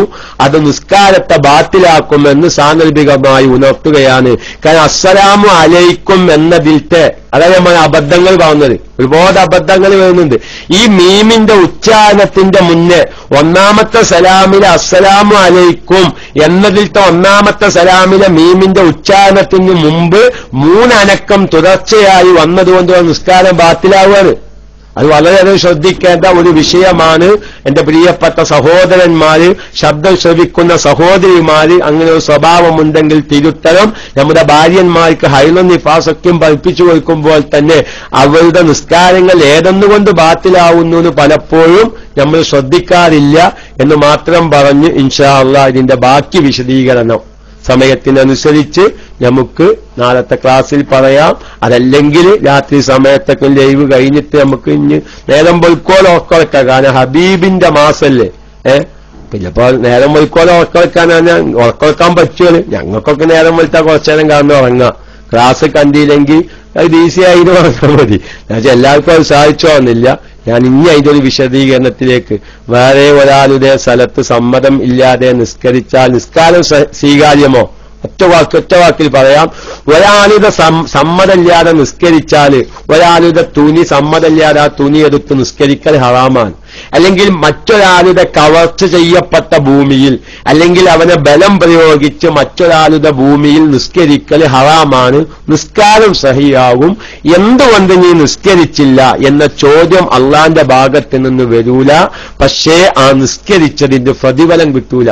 അപ്പൊ ഒരാളുടെ തുണി അല്ലെങ്കിൽ ഒരാളുടെ ഭൂമി കയറിയിട്ട് ഞാൻ തന്നെ നിസ്കരിക്കുമെന്ന് പറഞ്ഞ് ബലം പ്രയോഗിച്ച് മറ്റൊരുത്തന്റെ ഭൂമിയിൽ കയറി നിസ്കരിച്ചാൽ ആ നിസ്കാരം സഹീഹാണ്.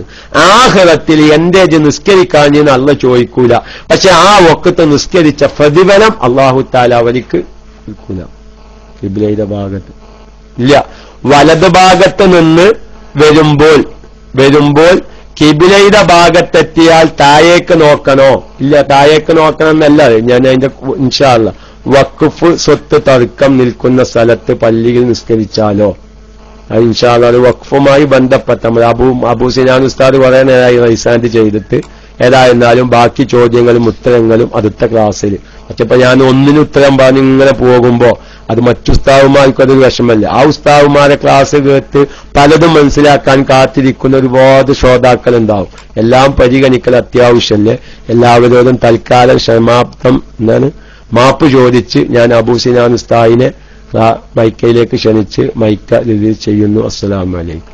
വയനാടിന്റെ ചോദ്യം അത് അബൂ സിനാൻ ഉസ്താദ് ആ ഖദ്ദസല്ലാഹു സുബ്ഹാനഹു അസീസ് അത് അബൂ സിനാൻ ഉസ്താദ് വിശദീകരിച്ചോളൂ ഇൻഷാ അല്ലാഹ്.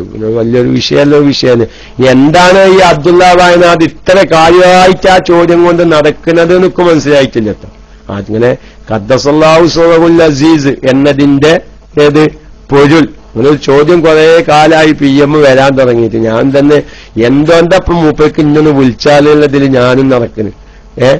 പിന്നെ ടൈപ്പ് ചെയ്തുണ്ടാക്കാൻ അവനെ കുറെ നേരെ ഇരിക്കണം. അതുകൊണ്ടാ പിന്നെ ഞാൻ അങ്ങനത്തെ ടൈപ്പ് ചെയ്യാത്ത. ഏതായാലും ഞാൻ അബൂസിനാൻ ഉസ്താദിനെ മൈക്കയിലേക്ക് ക്ഷണിക്കുന്നു. ആ വസിയത്തോടെ അസ്സലാമു അലൈക്കും.